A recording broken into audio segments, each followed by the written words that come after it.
And we are live. Eventually, apologies about the technical issues. My It was computer Jen's decided. issues. Jen, No, no, don't no, no, lie, no, no, Marty. no, It no. was Jen. My issues. My issues. My computer decided to fucking go bipolar all of a fucking sudden. So, yeah, we are going to be doing today 1992, 1993, usual kind of layout, 5 movies from one year, 5 movies from another year, our 5 favorites. Tonight, joining me is my ever gorgeous and brilliant girlfriend, Jennifer Mitchell, or Jen Mitchell. I can't call her Jen. She'll fucking castrate me if I call her Jen. Another stalwart member of the panel, Joey, aka Joey Nomad, and a fantastic first time guest to the Jen and Marty Sunday night show, Hey. Lady Sasha. It is awesome to have you. Before we commence, though, a bit of an update. Jen has some technical issues with her channel, so she just wanted to give you the rundown on what happened and what might be happening in the future. Okay, just to take a few minutes and we'll get all this show on the road. Basically, if you guys have been around on my channel, you might have noticed I started uploading gaming stuff, only I didn't. I got fucking hacked, and now that channel is completely gone. I don't know if the hackers did it. I don't know if YouTube did it. I've tried to get in touch with YouTube, but so far no joy. The good news, well, the slightly good news is my brilliant boyfriend and a couple of other friends have helped, and I do have a few videos from my channel. They saved them, and I'm just gonna have to start a new channel. And it's gonna be basically Jen's reviews from the grave. It's just I had to put little thingamajiggers in it but my name's still pretty much the same. But yeah, that channel is gone. So yeah. But this lady's still here. It's not the fucking channel or the platform, it's the lady here. Exactly. And yeah, she'll still fucking come back and fucking terrify me. I'll come whenever back. I always come back. Don't praise. my penis will never be safe, will it? No, never will be. But yeah, once Jen gets up and running, I'm going to pester the living shit out of people with the channel. So apologies. Just want to say hello to some friends of ours, Tempo Cinema, awesome channel in the chat. We also have the Soulless Trenchcoat, fantastic dude. Ben Grimm, Wola, Mr. Dan and Horror, and anyone else who wants to drop in, just let us know you're there, and we shall acknowledge you and say hello. So I'm going to start with obviously 1992. And yeah, this is an interesting year. This is kind of just before it's something weird about 92. I think it's the real kind of fucking birth of the mega blockbuster. The following year, there's a movie in particular that I think really kicked that off. But yeah, I think 92 was an interesting year for cinema, and a kick-ass year for cinema, particularly horror and family movies. But yeah, Joey, are you okay if we start with you and your list, dude? Oh, okay, sure. All right. So are we doing 5 to 1 or 1 to 5? How we do this again? Dealer's choice. I usually start from 5 to 1. Then I'll do the same thing then. Okay. My number 5 is Candyman, with the late great Tony Todd. I love that movie. He was a great actor. Yeah, it's a shame he's gone, but it's one of my favorite horror movies of all time. Definitely one of my favorite movies of the 90s, of course. At number 4, I got Passenger 57, Wesley Snipes. Always bet on black. That's my man. I love Wesley Snipes. It's got Tom Sizemore in there, and it's got another actor who I really love too, Robert Hooks, who was was Trouble Man back in the 1970s. He did a film called Trouble Man. So he's kind of like the hero before he gets hurt, and Wesley Snipes has to come in and take over. So Passenger 57 is one of my favorite films. I'm afraid to fly, but if I had to fly with Wesley Snipes, I'd be all right. So I got that as number 4. Number 3, I got The Unforgiven with Clint Eastwood, Morgan Freeman, and Gene Hackman. I'm a Western fan, and all 3 of those guys are legends, and they all gave great performances, and it's just one of my favorite Westerns also. Number 2, I got Reservoir Dogs. I just love that film. I love the soundtrack. I'm a Tarantino fan. So I love his movies. The late great Michael Madsen, Harvey Keitel, Steve Buscemi is a great cast. And number one, I got Army of Darkness. It's one of my favorite movies of all time, and I'm a huge Bruce Campbell fan. So, Army of Darkness is a movie that I can watch over and over and over again. I got it memorized. It always puts me in a good mood when I watch it. So I got Army of Darkness as my number one. Joey, I got one question for you. What ending do you prefer? Do you prefer the apocalypse ending or the S-Mart ending? The traditional ending that you saw in the theaters, the one where he comes back and he's in the store and he's telling the customer, or he's telling Ted Raimi about how his adventures in the past, and the girl says, "Oh, that's cute." And then all of a sudden, the demon pops up and he whips off the apron and he's got the gun in his hand. He jumps on the cart and he's shooting her. I like that ending the best. That's a fun one, especially when he blasts her onto a trampoline and she's doing all these fucking. Army Darkness is great because it's and then it's like it's a great ending when he just pulls her in. He goes, "Give me some sugar, baby. Hail to the king," and and it was a fun ending to a fun movie. So I like that ending the best. I love that movie. Some people might think it's a bit of a major deviation from the prior movies, but for me, it solidifies two things. One, it shows the Evil Dead franchise can kind of it's multi-tactile. It can do comedy. Obviously, Raimi is a big fan of Ray Harryhausen. That's why we got the Skeletons to Jason the Argonauts in. But the other thing is that version of Ash is the definitive version of Ash. After that, all the characterizations in the video games and the comics in Ash versus the Evil Dead, it's the loudmouth arsehole blackguard. I don't know, Lady Sasha, I think I got a comic book right here with him on it. Hold on. Nice. Yep. Freddy versus Jason versus Ash. I got that too. I got that too. But Lady Sasha, what do you think? Like the first one, he's kind of a non-entity, and the second one, he's there. But I think the character. Would you agree the character was solidified as Ash? In Army of Darkness? I would definitely agree, but I do really like him in the first one because he's like the quintessential final boy, because he goes through the same steps that a final girl would go through, as being the quieter friend, the friend that's maybe a little less forward and boisterous, and then he has to become the stronger person to defeat the evil. So he's the quintessential final boy, and then he becomes a badass, and of course in Army of Darkness. There was a joke. He was telling a story of he was at a convention. He was like, Sam Raimi was always bitching about, why is it always a scream queen? Why is it always a woman that's doing the screaming? Let's get a man. Come on, Bruce. You're semi good looking and you can scream like a woman. So that's how he kind of got the gig. So Jen, I know is this would this be, because you prefer the second one and the first one, this wouldn't be high on your list. Do you where does it stand? Do you have a small bit of affection for it?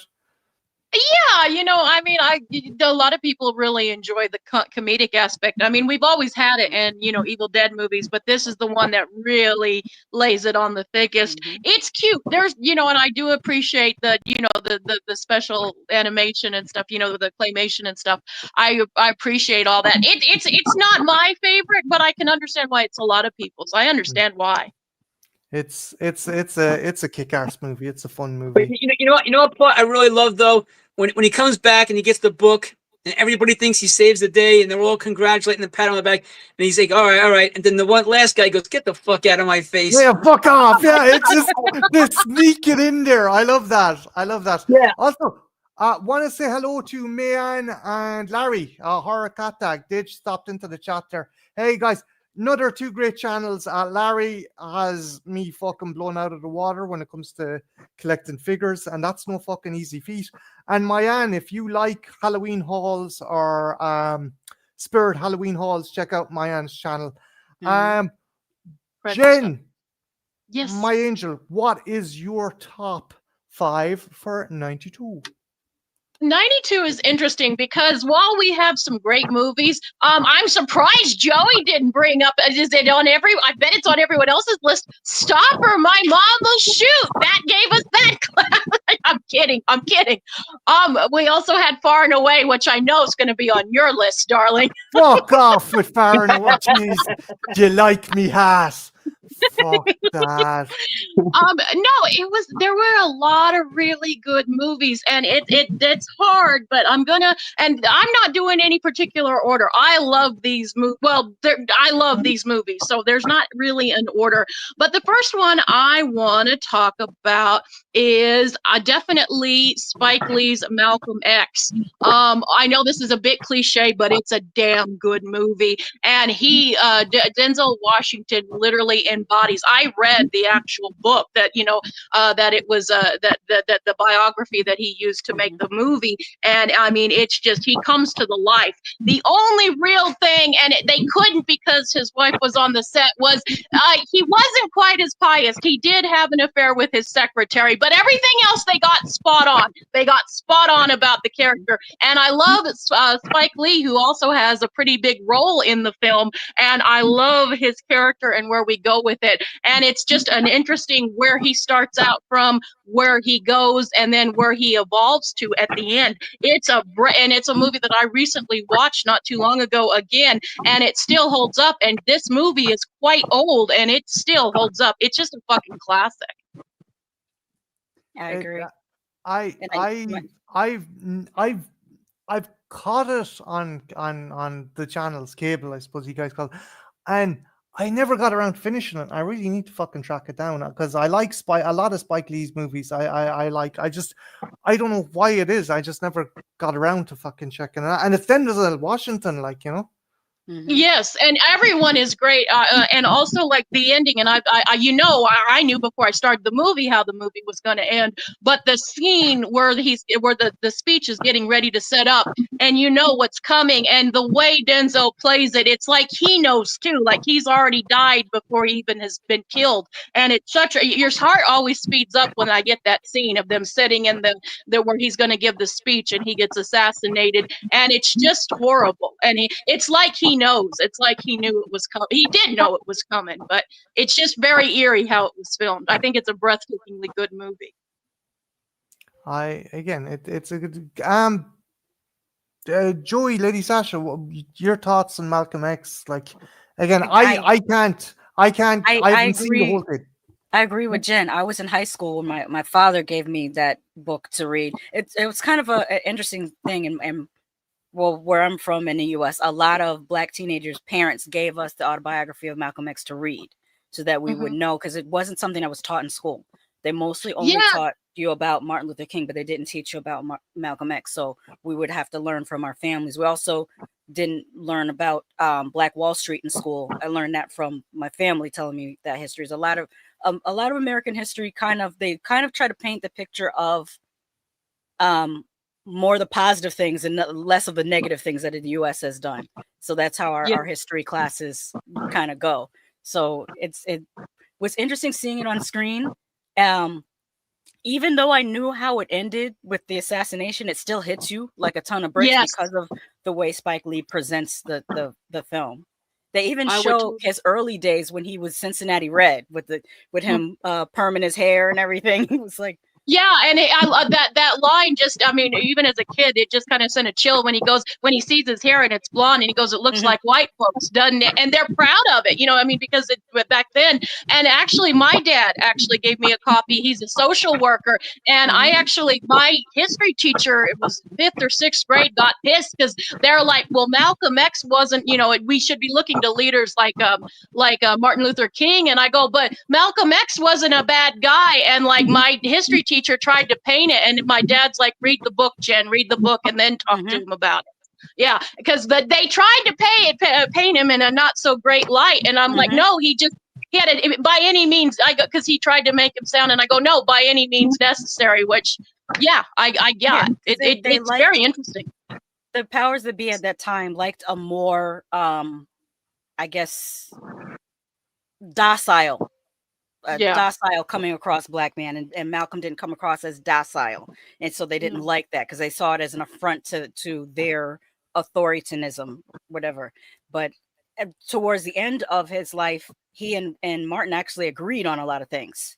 Yeah, because that's the great thing about the movie. You see him evolve and go from one thing to another, and they very, very interesting person. Highly recommend the movie, though. A lot of people, it surprises me when people say, "Oh, I've never watched that." Oh yeah. Oh, one of the things that was really instrumental in his life was his trip to Mecca, when he went to Mecca and saw people from all around the world worshiping the same way. It was like, oh, so everywhere is not like what's going on where I'm from. So it's very, very interesting to see. Very much. Trenchy says, I consider this to be Spike Lee's magnum opus. It's one of his best for sure. I kind of think so. I do. Joey, what's your thoughts on Malcolm X? Have you seen that one? Oh yeah, I saw. I'm a Denzel Washington fan, so I've seen the movie. I didn't read the book. In school, we didn't learn too much about Malcolm X. It was more Martin Luther King.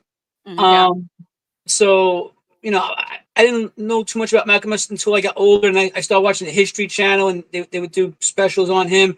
I seen the Martin Luther King movie with the late great Paul Winfield playing Martin Luther King, and that was a great film.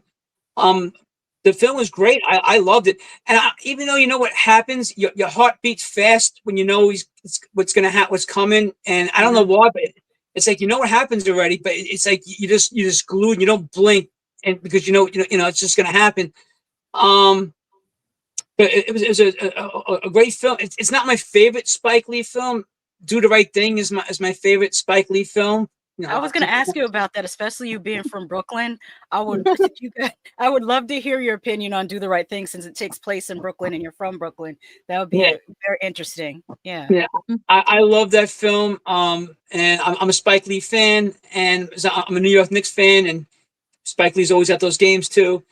So, Do the Right Thing is my favorite Spike Lee film. It's got a sentimental reason for me. That's why I love it. But Malcolm X is a wonderful film. And Denzel Washington, does he ever do a bad movie?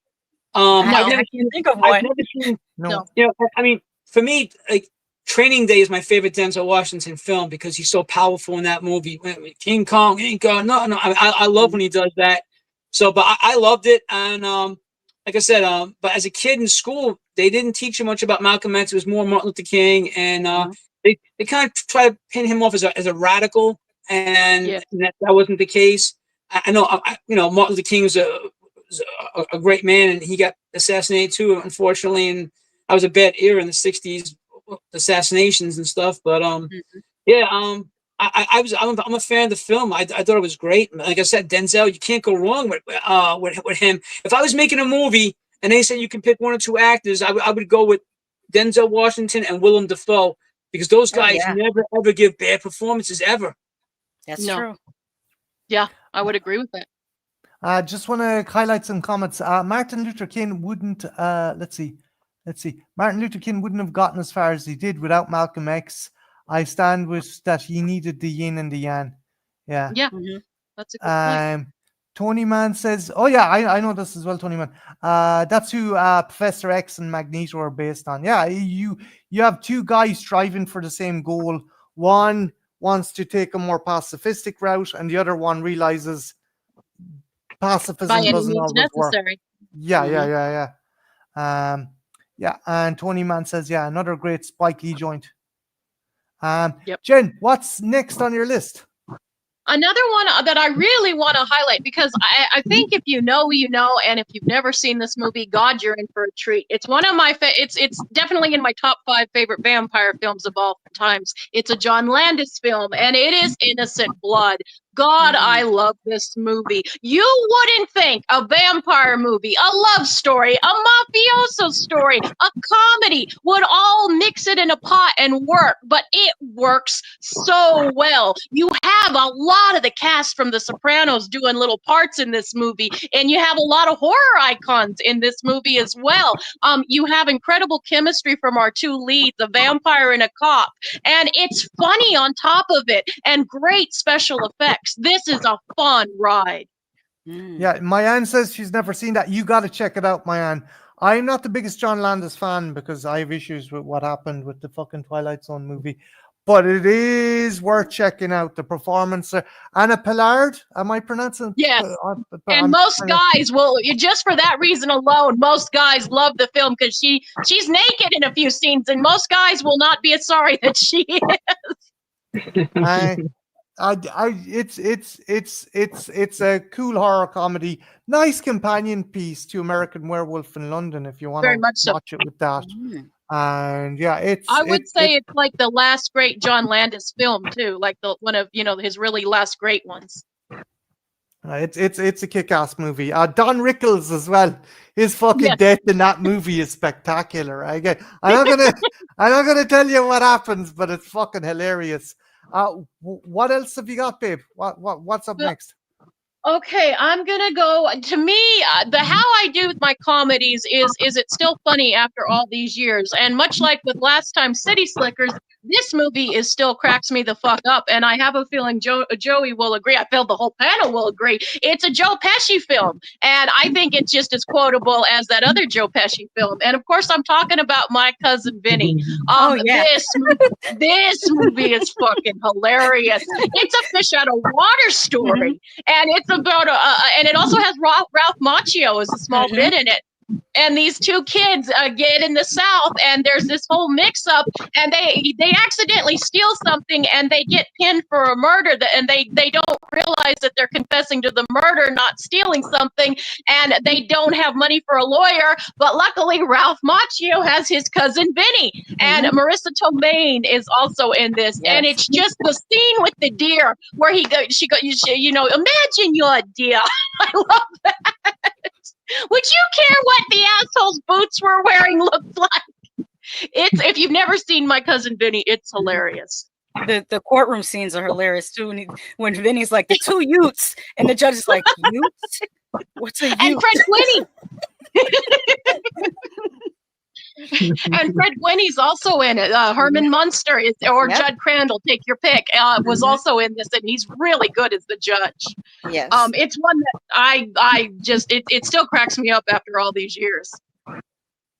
I love where Marissa Tomei is fucking just he's got the pressure of the case, he's got the judge who's gonna fucking put him in jail for not having a proper suit. And Marissa Tomei is, my biological clock is ticking. And he's like, Jesus Christ, please. Can we pile anymore? It reminds you of any relationship, darling, minus the accents. It reminds you. Moving on, please, for the love of Jesus. Okay, I've got two more, correct? If I'm doing it right, I've got two more. Okay. So my next one this one's going to be controversial, but I don't fucking care. I fucking love this movie. It's not my favorite Stephen King adaptation, but God, do I love this movie. Sleepwalkers. I don't care that they're incestual werecat vampire things. It's a fun fucking movie. Otho from Beetlejuice is in it. He's a fucking pedophile teacher. I love, and it's so fucking out of bounds. I don't know why people don't love Sleepwalkers, but you're wrong. You all are wrong if you don't love Sleepwalkers. It's fun. Lady Sasha, would you agree with Jen's sermonization of Sleepwalkers, or yes, because it's on my list as well. Oh okay. Yeah, see, we know who the real horror fans are. That's all I'm saying. Not to be elitist, but true horror fans. Yeah, we have it on our list. Yeah, and I know, Marty. No, go ahead. It's one of the few werecat movies where you can see someone get impaled with a corn on the cob. I know, Ron Perlman of all people. And also, when I reviewed that, I might have to re-review it since the channel's gone. But I'm going to keep in and use, because I used Marvin Gaye, "Let's Get It On" for when the mother and her son, had the incestual lovemaking. I was very proud of that moment. I was like, I'm fucking on guard here. We done it for a trash fire. And Smart Arse here was like, I love you, good night, Jake, which is her son's name. And I'm like, you fucker, just don't fucking do that to fuck with me. I'm like, damn you. I love it. It's fun. It is. It gets a lot of hate. I don't know why, but I fucking love it. It's I a fun agree. movie. I wouldn't say it's one of King's best. It's no fucking long walk, I'll tell you that. Jesus Christ, No. that movie nearly fucking killed me. It's still in my top 5. It's not Pet Cemetery either, but it's just one that I fucking love. I'm like the only person, but I fucking love it. Okay, so I have one more, right? Yep. Or did I? Yeah. Okay. Well, because Candyman, obviously, because it's Tony fucking Todd, and it's probably one of the greatest horror movies of all time. It's definitely in my top 10. Tony Todd is both chilling, but there's some tragedy about him.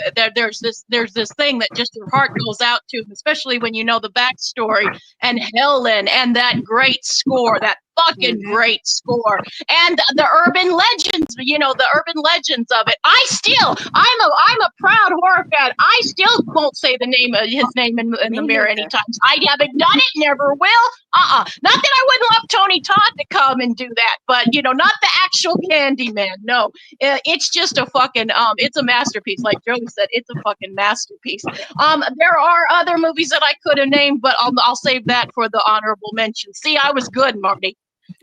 Do you think to yourself and Lady Sasha, because you're avid horror fans, do you think Nia DaCosta's I'm going to say sequel, because it's a sequel to an extent, does it work as a good companion piece with the original? Oh God, it's a brilliant movie. I don't mean to cut in, but it's it got me so angry when those idiots were talking about no, it's a fucking and oh man, the end, Marty, when we see the Tony Todd tell everyone, and I'm like, oh my God, Velvet and I were losing our minds in the theater. It's not as quite as good as the original, but the original's a masterpiece. But it's fucking brilliant. I love her version of Candyman. I fucking love it. I think that the one thing that was a negative was some of the CGI towards the end. But I think it's its own story, and I think a lot of people didn't give it grace because they wanted more of the same, and it wasn't exactly the same. It was a little bit different. It told a different story, but still within the Candyman universe. And I think people will come to love it later. Just like how people were about Nightmare on Elm Street 2. They crapped all over Nightmare on Elm Street 2, and I went through decades of defending that movie. And now people realize how amazing a Nightmare on Elm Street 2 is. I think the same thing's going to happen with Candyman 2021. I think it was 2021. Yeah, 2020. Did you love it? Did you love it?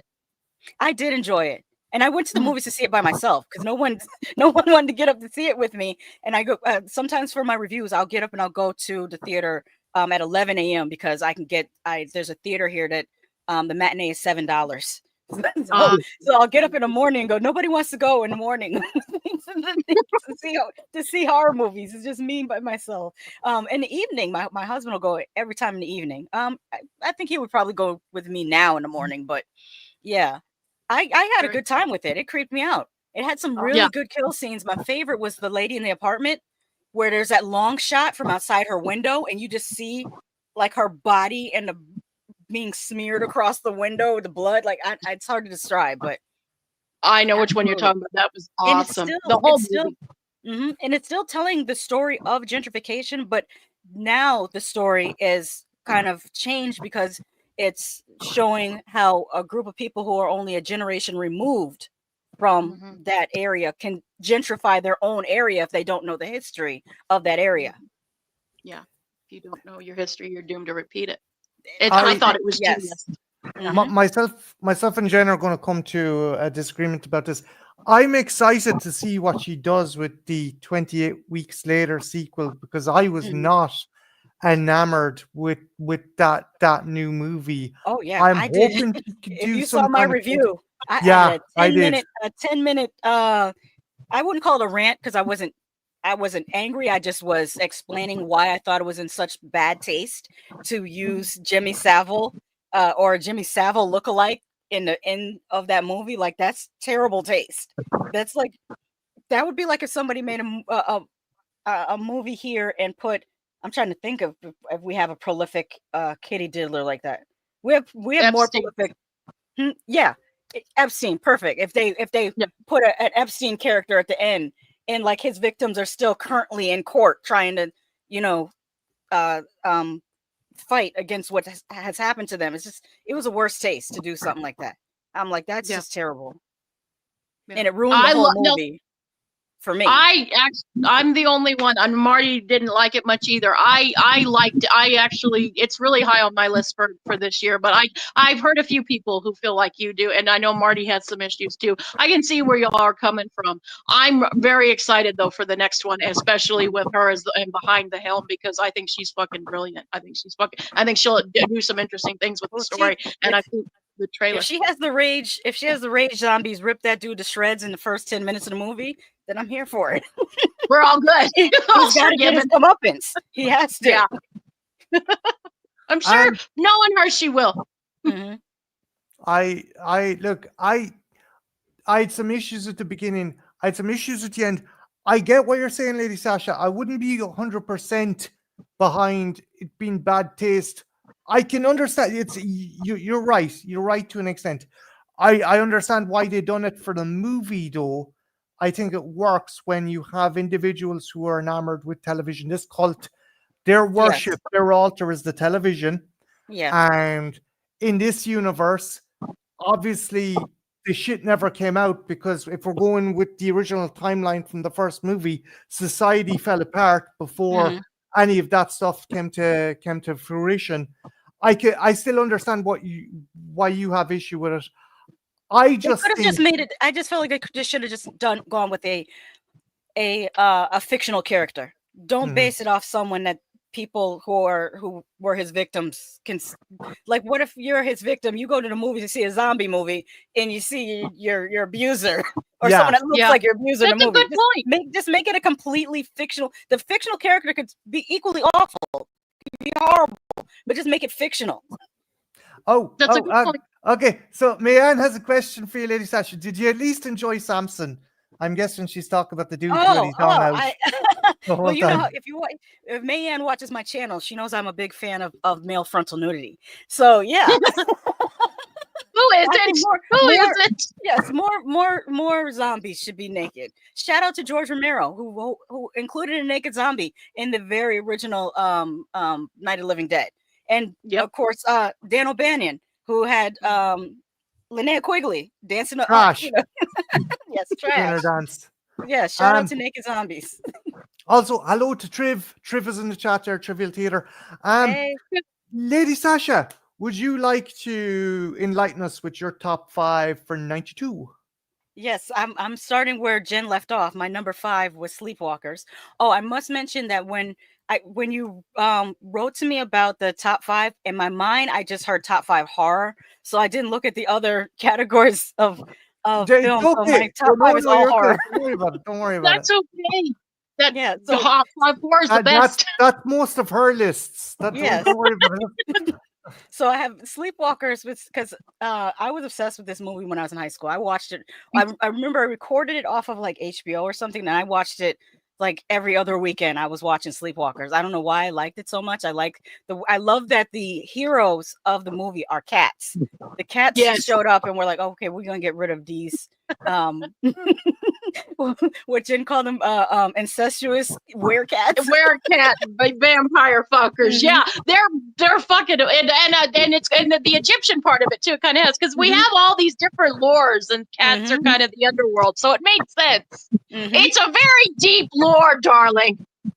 I know to someone younger watching this now, it's not the CGI of the face shifting is not going to hold up to today's CGI, but that morphing effect has dated. Yeah, the morphing effect. Milk left out in the fucking sun. But back then, it was cool. In the 90s, it was cool to me in my teenage, non-fully formed frontal lobe brain. It was cool. So I really like Sleepwalkers. I won't rag on that effect too much, because my number 1 has an issue a similar issue, but we'll get that. We'll get to that. Sorry, Lady Sasha. Go on. Oh, no problem. I also identified with the lead character because I worked in a movie theater also as a Yeah. teenager. So I when she was sweeping up the popcorn, I was like, I've done that. We would not have been permitted to wear headphones and listen to our own music while doing it, but it was a nice fantasy. My number 4 is the original Buffy the Vampire Slayer, the movie. Kirsty where- Swanson. Yes, Nice. Christy Swanson and Paul Rubin was one of the vampires. I love his scene where he gets staked but not fully, and he's just like, ah! And he looks over, ah! That's hilarious to me. I still think Luke Perry, even when I was a teenager, Luke Perry looked too old to play a teenager, but even then he was too old, but we let it rock. We let it rock. But it was a fun movie, and without that movie, you wouldn't have had the series that people love so much. But I love that original, and also the subversion of expectations, because you have this stereotype of cheerleaders being just kind of these little Barbie girls that everyone protects, and that they're not smart and they're not fierce at all. And she was the opposite of that. She embodied the opposite of what a stereotypical cheerleader would be like, and I just thought that was cool. Also, she is inspired by the younger sister from Night of the Comet. Yeah. Mm-hmm. And Yeah. they got the name from the dog that was dissolved as well. The Mhm. mother's dog, Buffy, that Mhm. was turned to dust. Yes. My number 3 is probably not as well-known movie, but it's called Mikey. Oh, I love Mikey. I know Mikey. Thank you. Mikey was Evil kid. Yes, evil kid movie. Like, he's just evil. Just for Mhm. he's just evil. He just is. And he kills people in very interesting ways, very entertaining ways. You're in a hot tub, I'm gonna throw a radio in it. You're my Mikey- annoying little sister. I'm gonna drown you. Yeah, I'm gonna throw you in the pool. I've got a crossbow. I might hit you with an arrow. Like, Mikey is like maybe 7 to 9 years old. I don't recall what age he was, but he's elementary school. He likes to walk through graveyards and threaten the little boy from New Nightmare. I forget his name. That's the same little boy that played Cage in Pet Sematary. Yep. But he likes to threaten him, and he's just an evil little kid that he goes from foster home to, I think he killed his original family, and then he killed his foster family, and he gets adopted again, and he's just a little evil boy, and that's just what he does. But it's a fun movie because of the kills. Scotty says Mikey was just misunderstood. He just wanted Josie Bissett. Yes, Yeah. he has a crush on his teenage neighbor, which he can't have because, dude, you're 8. You can't go out with her. She's a teenage girl. Weird, Very mature. Yeah. weird question. And I know the kid is much younger, but would you say the movie You Better Watch Out takes influence from Mikey? It could. It could possibly.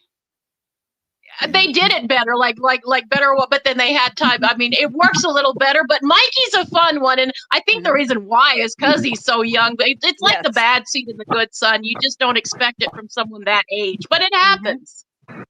Yeah. I just good. TYTD also stopped in there. Says love Mikey. It was banned in the UK for a very long time. It only got unbanned about 3 or 4 months ago. Jesus, I didn't know this. Wow. It's goofy and crazy in all the best ways.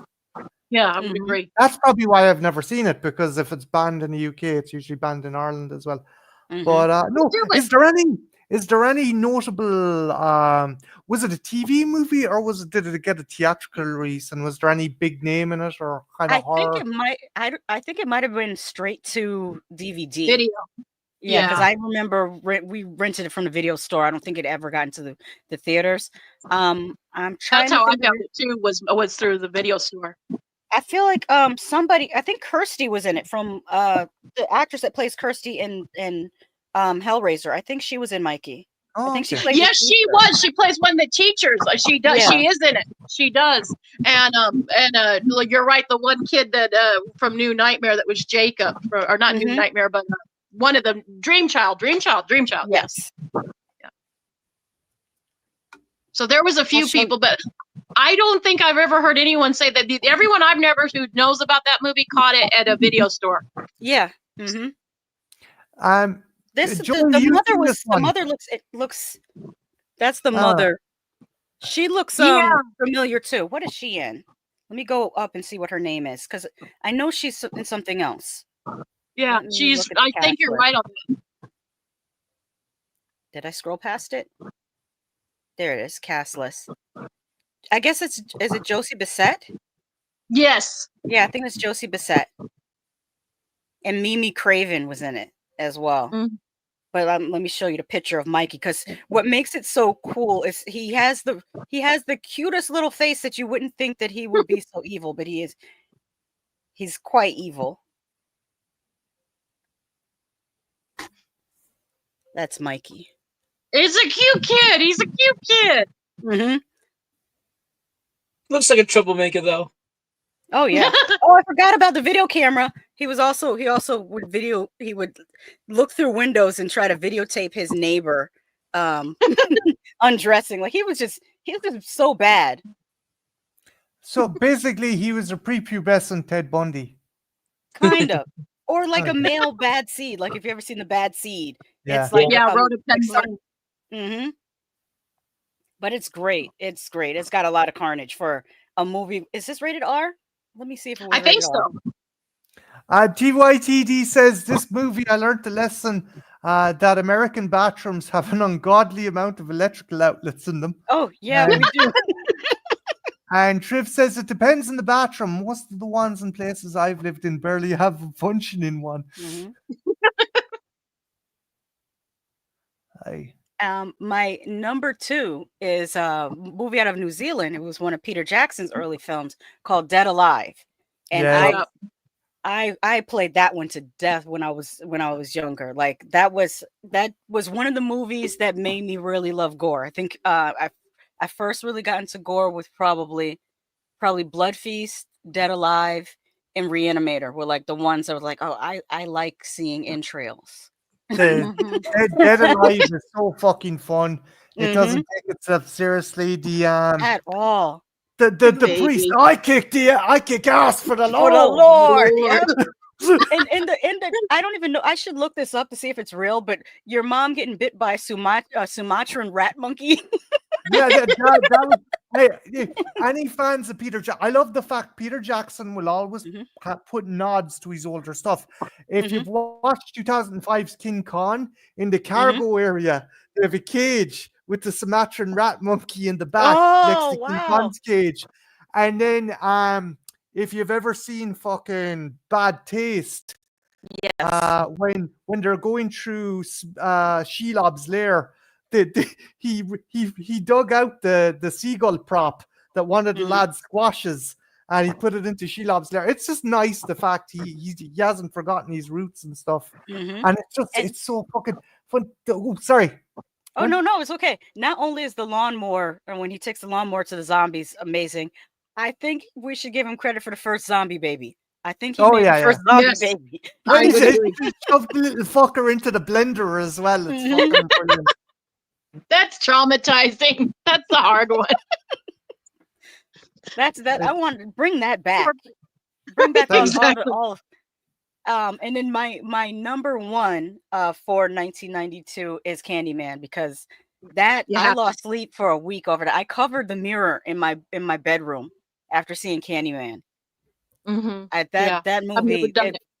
Yeah, and then I would go to, when it came out, I was still in high school, and there was a boy that was in my anatomy and physiology class that he could do the Tony Todd voice, and he would sit in class and just say in a deep voice, Helen, just to freak us all out.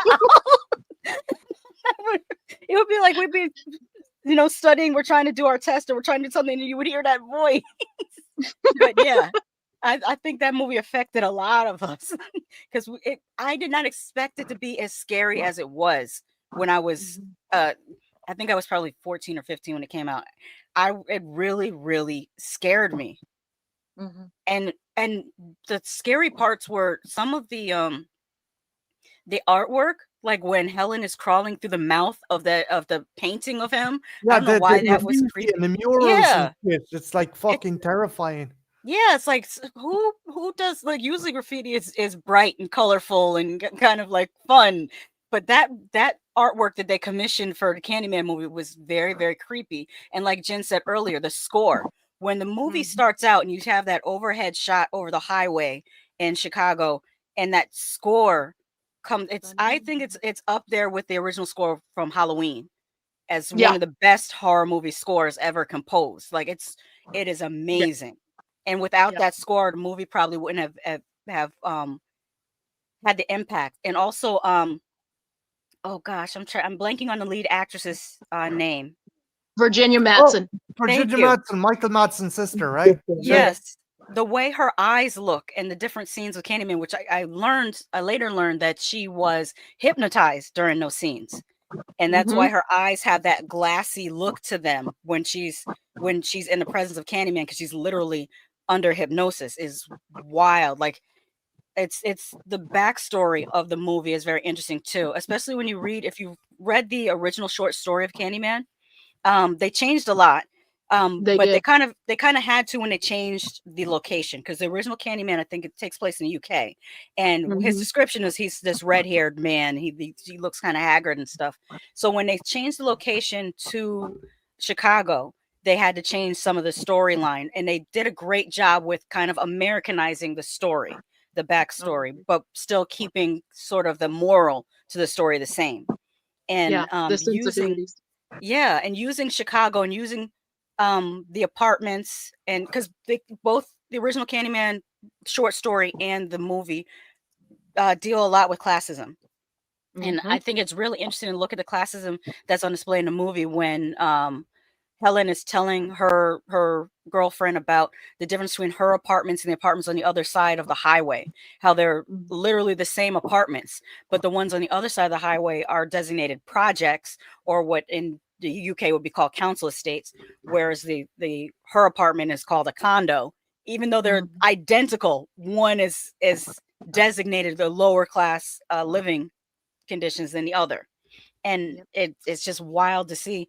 Also, in the filming of it, I learned about what they had to do in order to film in Chicago, how some of those people, the background people that you see, are actual like gang members that they just paid to be in the background, and also to keep other people from messing with their set and stuff. You guys are hanging outside, anyways, out here, I'll pay you to protect the set and make sure that everything is cool. And that lends a realism to the movie. And a rawness. Yes. It's cool. It's kind of an urban gothic fairy tale that's just and like Tony Todd, Jesus, he etched himself out as this really kind of iconic horror kind of actor, premium horror actor, up there with England, That's there what with I Doug was just Bradley. about to say. Yeah, like the way Tony Todd is Candyman and his iconic coat is the way Robert Englund is Freddy. I can't see. Yep. I mean, I no disrespect to what's his name, Robert Earl Haley or whatever his name was. Something Earl Haley. I seen you in other stuff. Earl Haley. Yes, thank you. You were great in Watchmen, but England is Candyman. that's I'm probably going to be done for heresy, and I think that was it Dwayne Jones, the original Ben in Night of the Living Dead. Oh yeah, and then there was a Tony Todd version that was really good too in the 90s. Yeah, Dwayne Jones kicked ass, but I adore Todd's version of Ben, where he's telling the story about Beatman's Diner. Jesus Christ. That's again, the man will be missed. He was a fucking powerhouse and a fucking totem for anyone who's a fan of horror. And a wonderful human being in general. Just a wonderful human being in general. Fun fact, he is from Hartford, Connecticut. Oh. I did not know that. Very cool. My mom and my uncle used to play with him when they were kids, like 6-7 years old kids. Wow, that's and crazy. They said when he was that age, he said he was going to grow up and become an actor. It's it's sad that he's gone, but I suppose Yeah. his stuff is never really going to be. It's there on celluloid. I mean, They're look at the performances he gave before Candyman. He was in Platoon. Yep. Tony Todd, Yeah. and he was another good action movie called Excessive Force, where he played a crooked cop, but you thought he was good. He was, and you liked him. And then you turned out he wasn't so good. But he was just he was in a season of 24 where he played a corrupt general, and he was great in that too. So he's another guy and he had that great voice. And you never see him give a bad performance, no matter how big the role, how small the role. He always delivered. That's true. Right. Lean on Me is another one. It's a small role, but I remember that's where I first saw him, and I remember even though he didn't have that big of a part in it, I thought I liked that guy, and I was just a little kid when I watched it. I loved him in The Rock as well for Nicolas Cage. It's like, do you like Elton John? I don't like any of that soft shit. It's just like I think he had a small role in The Crow too. Yeah, He did. Everyone forgets he's in it for some reason until you're watching the movie and you're like, oh yeah, Tony Todd's in it. He's kind of 10 pennies, kind of or top dollars, kind of side henchman who's like really badass. He kind of susses out what the deal is with Eric and stuff. But yeah, no, Lady Sasha, they're all wicked picks. They're great picks. Oh, thank you. So Very good. I suppose I'll commence with mine, which is probably going to be weird as fuck. But my number 5, again, any legitimacy I have is going to go straight down the toilet. Number 5, Muppets Christmas Carol. It's the best. That is cute. Yeah, that's a cute movie. Interpretation of, but I love Dickens, and I think this is actually the best one. And do you want to know why? Because Michael Caine approached it like this was fucking the Shakespearean fucking theater. He was like, I'm doing a straight fucking Charles Dickens adaptation of Christmas Carol. I don't care if I'm talking to penguins or a frog or a fucking pig. I'm going to give it full fucking welly, and he does. It's amazing, and it's a must. It's a must. If you're a fan of any kind of 90s nostalgia and the Muppets, this is a must. Muppets Treasure Island, I'll take it or leave it. Fucking Tim Curry still kick ass in it, but I think this is the pinnacle. This was the best, and Michael Caine is the reason he sells it. Best Scrooge. Any thoughts, or are you guys, Jesus Christ, this guy is a fucking I just love Muppets, period. Any type of puppets. I watched Dark Crystal Age of Resistance 3 times, and it's about 10 hours worth of series. I've watched 30 hours of my life has been spent watching Dark Crystal Age of Resistance because I love puppets so much. So anything Muppets, yes. The Muppets Take Manhattan. Oh my god. Yeah. You can't go wrong. Our friend Ethel introduced me to Muppets Holiday, Christmas Holiday, the one where they meet up with the Fraggles and the characters from Sesame Street, and that one's really sweet. But yeah, no, this was pure gold, and it's Michael Caine, it's Muppets. How can you not fucking like it? It kicks arse. My number 4 is one Joey already mentioned, Army of Darkness. As I said before, I'm a sucker for stop motion, you know me. And when it comes to the Evil Dead franchise, yes, they kind of took a bit of a side road, but this is where we got our quintessential loudmouth blackguard Ash. Can't go wrong with that. He kicks arse. Number 3, bit of a controversial opinion. I think it's better than the 89 original Batman Returns. Michelle Pfeiffer. You've got Michelle Pfeiffer as Catwoman. You've got Danny DeVito as Penguin. Christopher Walken. Next time the bitch tries to do that, I'll throw her out a higher window. I love fucking Max Schreck. You've got all these bad guys, and somehow as well though. Sorry? At Christmas.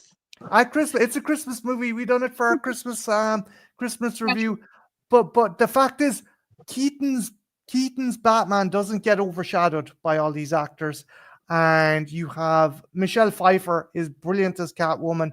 It's a dark gothic fantasy, And yeah, maybe it wasn't the best idea to. Christopher Walken has one. Sorry to cut you off, but Christopher Walken has one of the best lines in the movie towards the end when he goes, "Bruce Wayne, what are you doing dressed as Batman?" And Michelle Pfeiffer goes, "He is Batman." Batman, you I idiot. that Or was more. funny. That I love Walken in that movie. He's not even a comic book character, but I wish they'd fucking put him into the fucking comics. I love Christopher Walken in anything you put him in. He's just amazing. He's I so always, good. every I don't know how many months, I always quote him from the Dead Zone. The ice is going to break. So much underrated. Dude is so underrated. Fucking what is it? Pulp Fiction. Mhm. 5 long years I kept that uncomfortable hunk of metal up my ass, and now I give it to you, and you're like, okay. It's just only Walken could fucking pay off Tony that Man line. brought one up too. He says, "Walking and King of New York." Yeah. Oh God, that's one of my favorite films. That's a great cast. Lawrence Fishburne, Wesley Snipes, one of my all-time favorites. David Caruso. That film. I mean, Walken is just brilliant in that, and he's so cold at times.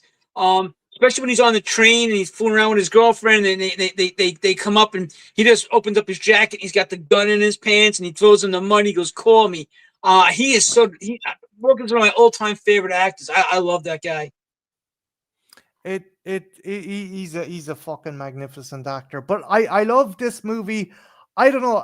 Is it heresy me saying I think it's better than the original? What do you guys think? Yeah, it's my favorite one. I told you that last time. Batman Returns, out of the 4 films that they did, that's my favorite out of all of them.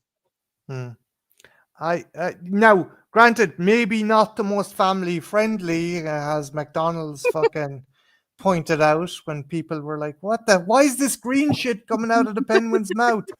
But again, it's a cool movie. It's a kick-ass movie. It's a Christmas alternate Christmas movie. Check it out.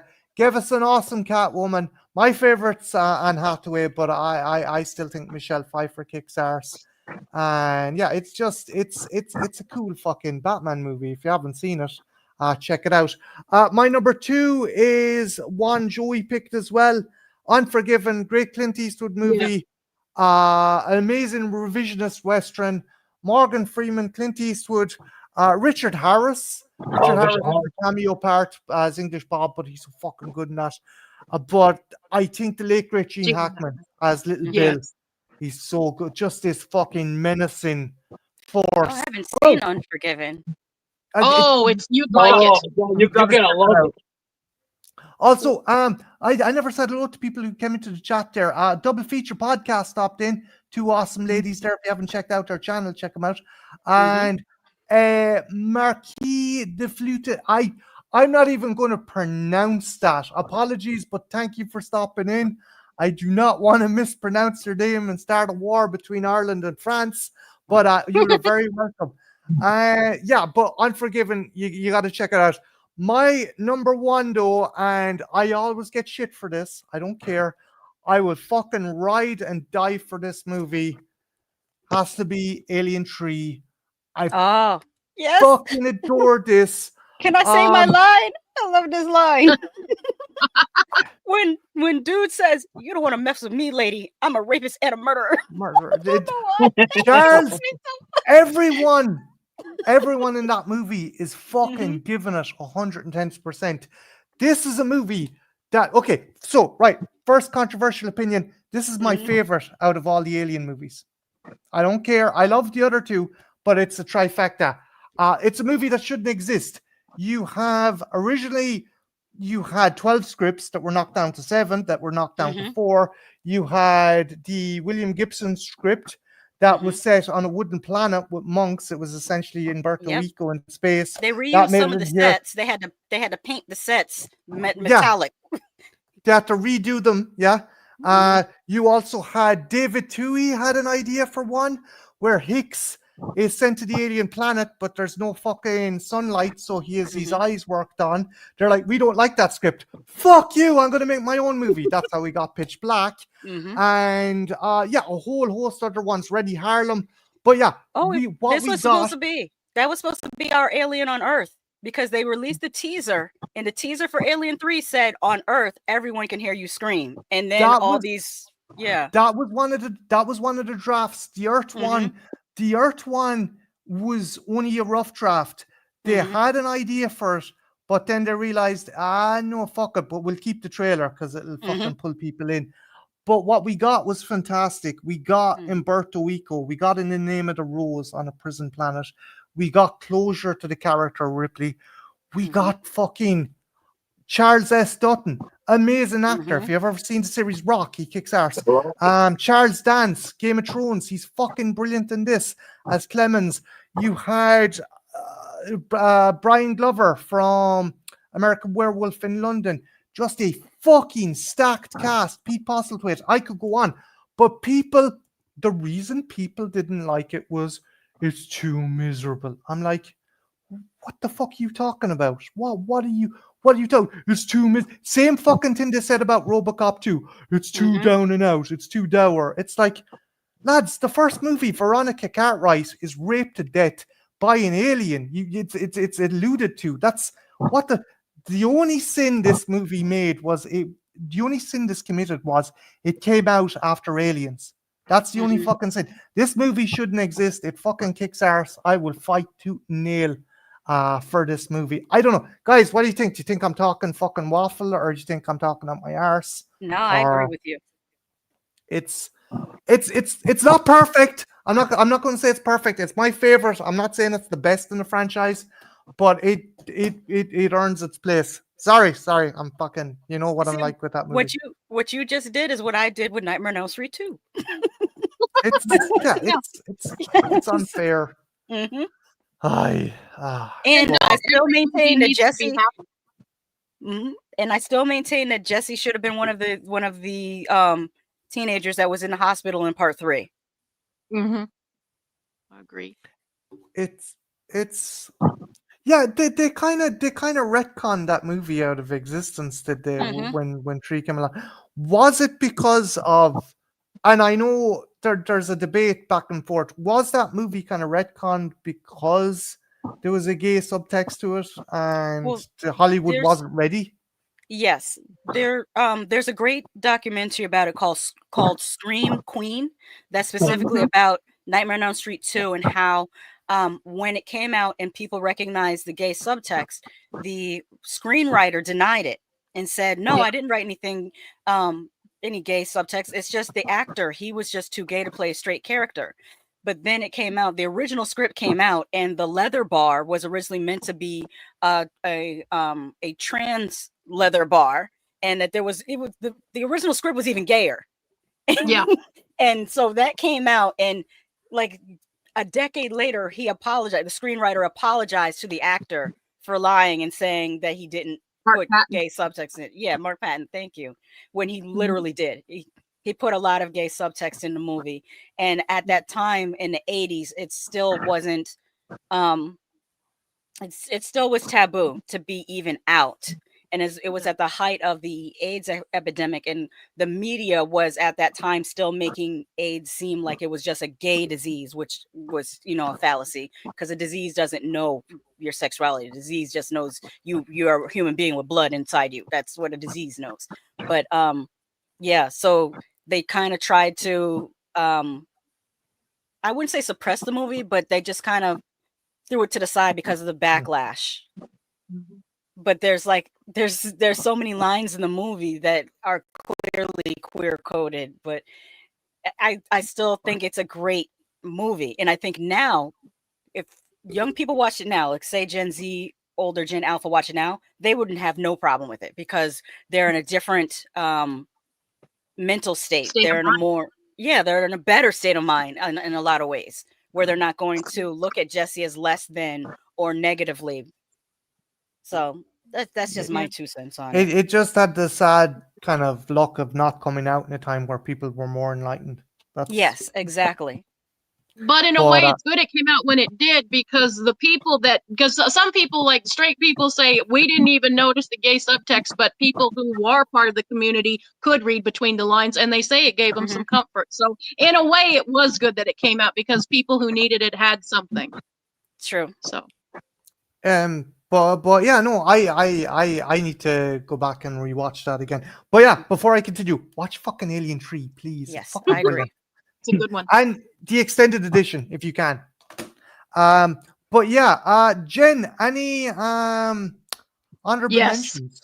Yeah, a lot of honorable mentions, but I'll try to be quick about it. One that broke my heart that I couldn't make on my list proper was the immortal Gothic classic Bram Stoker's Dracula. Oh my God, what a one of the most romantic lines ever that would make, if any straight woman who heard the line of a guy that said, I have crossed oceans of time for you. Oh my God, it's just, it's a fuckable line. That line in itself, you could just break off and fuck. Let's just be real, people. That's that good of a line. Like, Marty, you'd have to, that's all you'd have to say. I've crossed oceans and time zones. There's a few more.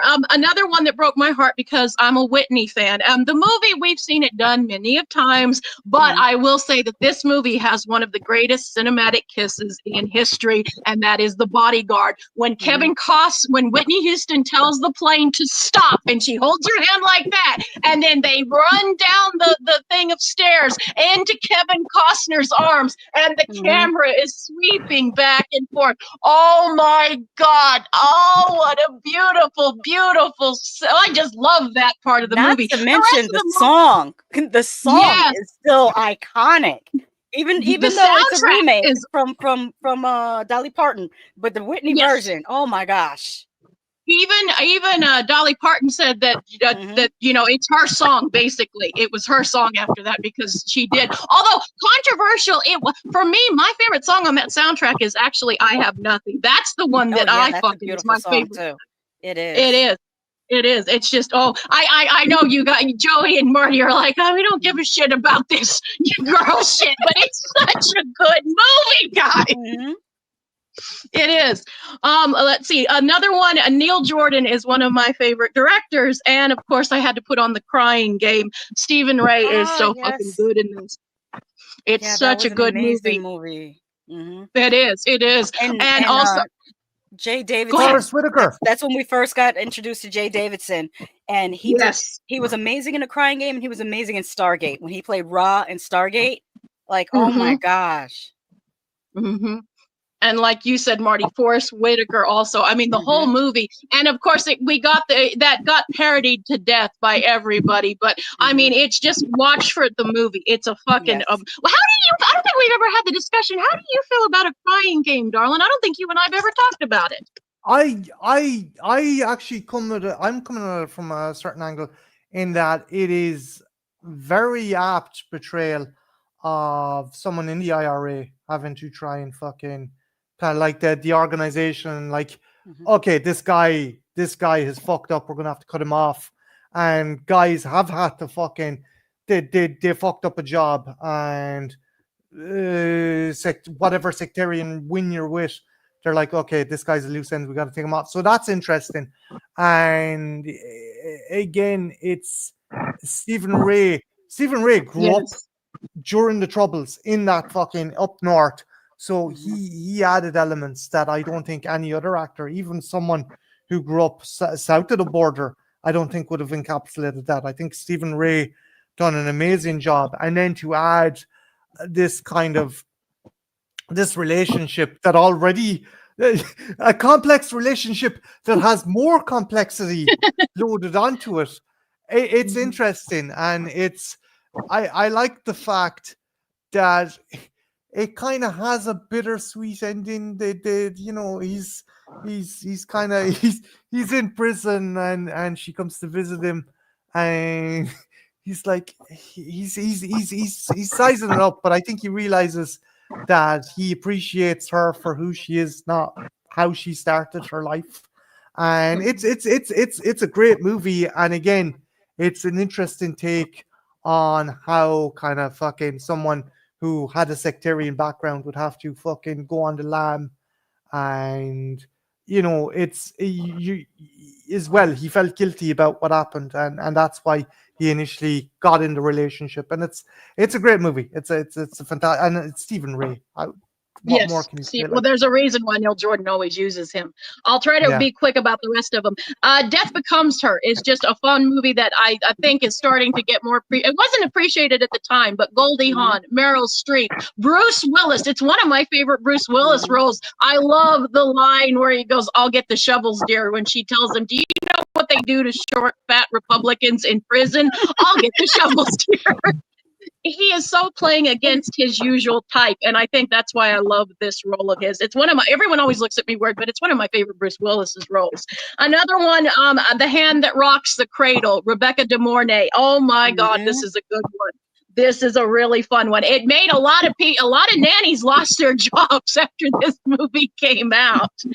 Another one, and Joey and Marty are going to roll their eyes, and it's a coming of age. Well, it's that kind of coming of age. It's a chick flick for sure, and they've made I don't know how many sequels, but the original Cutting Edge was so good about a washed-up hockey player teaming up with a figure skater. They hate each other, and then all of a sudden they're in love with each other, and they win the gold. Spoiler. I've really never seen good. that one. There's like a billion sequels to it. It's if you're a certain girl from the 90s, you've probably seen it a lot. It played on cable. It's a very by the number story. DB Sweeney plays the hockey player, and he's really great in it. It's just a really good movie.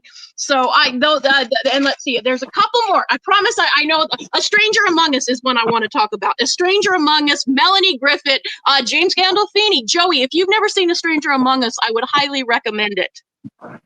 I never saw it, but James Gandolfini, we all seen him in Sopranos, and I would definitely check it out for him. So I've never seen that film before. Melanie Griffith goes undercover in a Hasidic Jews neighborhood. There's a murder, and she has to live with these people and to find out who a killer is. It's really good, and you find out a lot about the culture. It's fairly accurate, at least for the time of what it is. Another one is one of my favorites that never gets talked about: Whispers in the Dark. This is an erotic thriller that has Alan Alda playing a very different type of character, and it's again very much by the numbers. Annabella Shiore is also in it, and she's beautiful in this. She has really short hair, and she's gorgeous in this movie. And she plays a psychiatrist. John Leguizamo is also in it. It's a hard movie to track down. I think it was a straight to video one, but check it out. Really good. I love Alan Alda. I'm an Alan Alda fan. I think I saw it on Bravo. I think they showed it after an episode of Red Shoe Diaries, so that probably tracked. Diaries, man. Oh my God, I forgot about that show. No wonder Marty was watching that. Hey, come on! I was born in the 90s, and we didn't have fucking stuff like that. We were all watching Cinemax over here. Dirty 50, your 50 fucking dirty fucking channels. God damn it! Anyway. You know what's crazy, Marty? And well, I don't know. I can't speak for all of the U.S., but a lot of us were in middle school, 12 to 14 years old. We're watching what we called Skinemax because it was Cinemax, but it was or Showtime after 11 p.m. Our first introduction was Emmanuel and Black Emmanuel and Red Shoe Diaries and all that. We would go to middle school and talk. We'd be in the cafeteria. Did you see what was on at 11 o'clock at night? Because a lot of boomers didn't pay attention to what their kids were watching. As long as you were quiet in your room or quiet in the living room, they didn't care what you were doing. But here's the thing, Lady Sasha. I ended up watching Red Shoe Diaries because cool. It's Mulder's back. Wait a minute, he's not after aliens in this. What the fuck is going on? Where's Gillian Anderson? Who's this woman?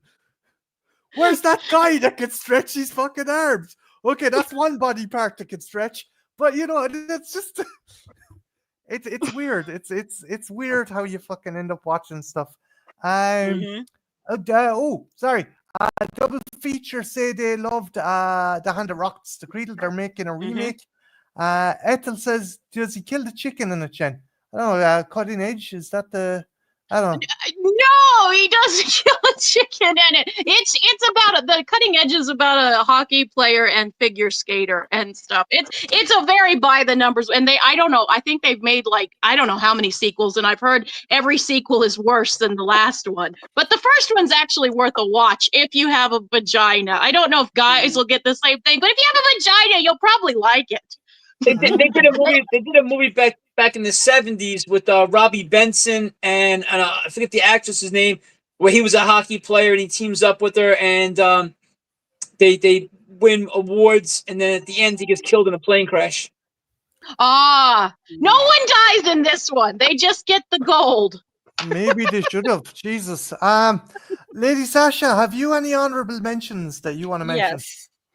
Since she mentioned The Hand That Rocked the Cradle and Death Becomes Her were on mine too, but since Jen mentioned those, I'll go to my other ones. I also have Lawnmower Man because I thought that I know if you're younger and you're watching this today and you go back and watch Lawnmower Man, the graphics are not going to hold up, but the story is very interesting. And I think it's one of the first movies to talk about or be in what I call the cyber horror genre. I think it came out before Ghost and Machine. It came out before there's a couple other ones. I forgot the other ones, but I had a list of like what I call cyber horror about computer horror, and Lawnmower Man was one of the earliest of those. And it's Stephen King. It's very interesting. I know there's a sequel, but I don't remember the sequel. I just remember the original. And, the sequel's not worth remembering. Yeah, and the main actor, he went from being goofy to being kind of sexy. And Jeff Fahey, right? Yep, Jeff Fahey. Yep. Yes, Jeff Fahey. And his jeans. He looked really good in his jeans. Yeah, I still prefer him in Psycho Part 3, but yeah, he's good in that one too. When he was naked with the guitar. Yes, and Woody Woodpeckers. But we gotta talk about Psycho 4, darling. We have to. It's so good. It's the one. Psycho 3 is directed by Anthony Perkins, and it's the most slashery of the Psycho movies. Yeah, it's my favorite. I love the Psycho franchise is just my favorite. I love all 4 of those movies, but that one's actually my favorite. Yes. And my other honorable mention is Ghost Watch, which is it's not known to a lot of people, but apparently I saw it. I think they played it on either BBC America here or might have actually been played on PBS here. But it's my understanding it was on Shudder as well. Yeah, it's now it's on Shudder. But originally, when they aired it in the UK, I guess some people missed the very beginning that says that it's a fictional program, and it's set up to look like a documentary TV show about a haunted house, and they used a presenter that was well known in the UK, kind of like Parkinson. Michael Parkinson. He was essentially your version of Walter Cronkite. Walter Cronkite. He was legit. Yes. You trusted this guy. This was basically England's kind of answer to War of the Worlds because people fucking panicked. One poor young fella committed suicide as a result of this fucking movie. Movie. Because it looked so real. Like if you came in without having seen the intro, you would just think it was a documentary. You would think this is really happening in this house, but it was fictional. But and it's still kind of creepy to this day. They had its moments to this day. Watch it. Like Marty said, it's available on Shudder. It's a great time. If you guys have never seen Ghost Watch, I would definitely check it out. Ironically, even to this day, because the backlash was so bad, BBC used to repeat every fucking thing. They have never shown Ghostwatch since. It left such a detrimental fucking impact on the channel. And if you want something to watch for Halloween, Lady Sasha's recommendation there is the best thing to go with. I just noticed that Tony Man compared it to Late Night with the Devil. Yeah, very much so. And the Tales from the Crypt episode too. There's a Tales from the Crypt episode I always thought took some page from it. Is that the one with Downey Jr.? Yeah. Not Robert. Yeah, Martin Downey Jr. Martin Downey Jr. Martin did. Yeah. I always thought it took a page of that from that. Good choice. That one doesn't get enough love. That doesn't get enough love. But no, they're awesome. Kind of runners up. Joey, what about you? Any honorable mentions? Yeah, I got a few. I'll go through them quick. I got the ones that you picked. I picked Batman Returns. I got My Cousin Vinny on there too. I also got Rapid Fire. It's an action movie with Brandon Lee and Powers Booth. I'm an action movie guy, so I love that movie. And you always feel bad when you go back and you watch these Brandon Lee performances. And he was a good actor too, and he was cut short, unfortunately, on the set of The Crow. And Powers Booth is excellent, and he's another one of my favorites. I got Universal Soldier with Van Damme and Dolph Lundgren again. I like sci-fi and action, so and it's a great action film, and I love the fight scenes between Van Damme and Dolph Lundgren, and I love how they staged that fight on the red carpet to make it look real, that they were really had this rivalry going. I thought that was fun. I got Under Siege with Steven Seagal and Tommy Lee Jones. Again, I love action movies. I got a comedy, Captain Ron, with Kurt Russell and Martin Short. It's a fun movie. It's kind of corny, but it's a Kurt Russell. They gave him a patch on his eye, kind of like Snake Plissken, and but he plays like this sea captain, and he's taking the family out for a vacation. It was a fun movie. I got a kick out of it. Another one, another Kurt Russell movie, Unlawful Entry. Kurt Russell and Ray Liotta, and Ray Liotta is like sick in this movie. He's obsessed with Kurt Russell's wife, and he's a police officer, and he sneaks in. He's watching them having sex, and he just becomes obsessed with Kurt Russell's wife in the film. And so it's a really good film. I wish more people knew about that one, Joey. I'm so glad you brought that one up, because that is and Ray Liotta is so damn good in that one. Like you said, he just is fucking phenomenal in that movie. Ray Liotta is always intense. He's got those eyes, and that demeanor about him, and he's not the kind of guy like you would want like angry at you in real life, because I mean not in real life, but in the movies, because he plays intense all the time. And I remember one time he was on the Wendy Williams show, and Wendy Williams said, there's something about you kind of scare me, and he was smiling, and all of a sudden he just turned his head. And he gave it that look, and she goes, "Oh my God, you're creeping me out right now." But Ray was great. I miss him. It's a shame he passed away. My last one I got is Hoffa with Jack Nicholson and Danny DeVito. And when I was a kid, I watched them. I seen the movie Blood Feud with it was Hoffa versus Bobby Kennedy, and then I watched the documentaries on it, and I just became obsessed with like the Jimmy Hoffa story. Like, where is he? And then you heard he was buried in Giant Stadium somewhere, and he just disappeared. And the ending of I shouldn't probably give it away, but the way the ending closes for Hoffa, it looks like it's something that could have happened.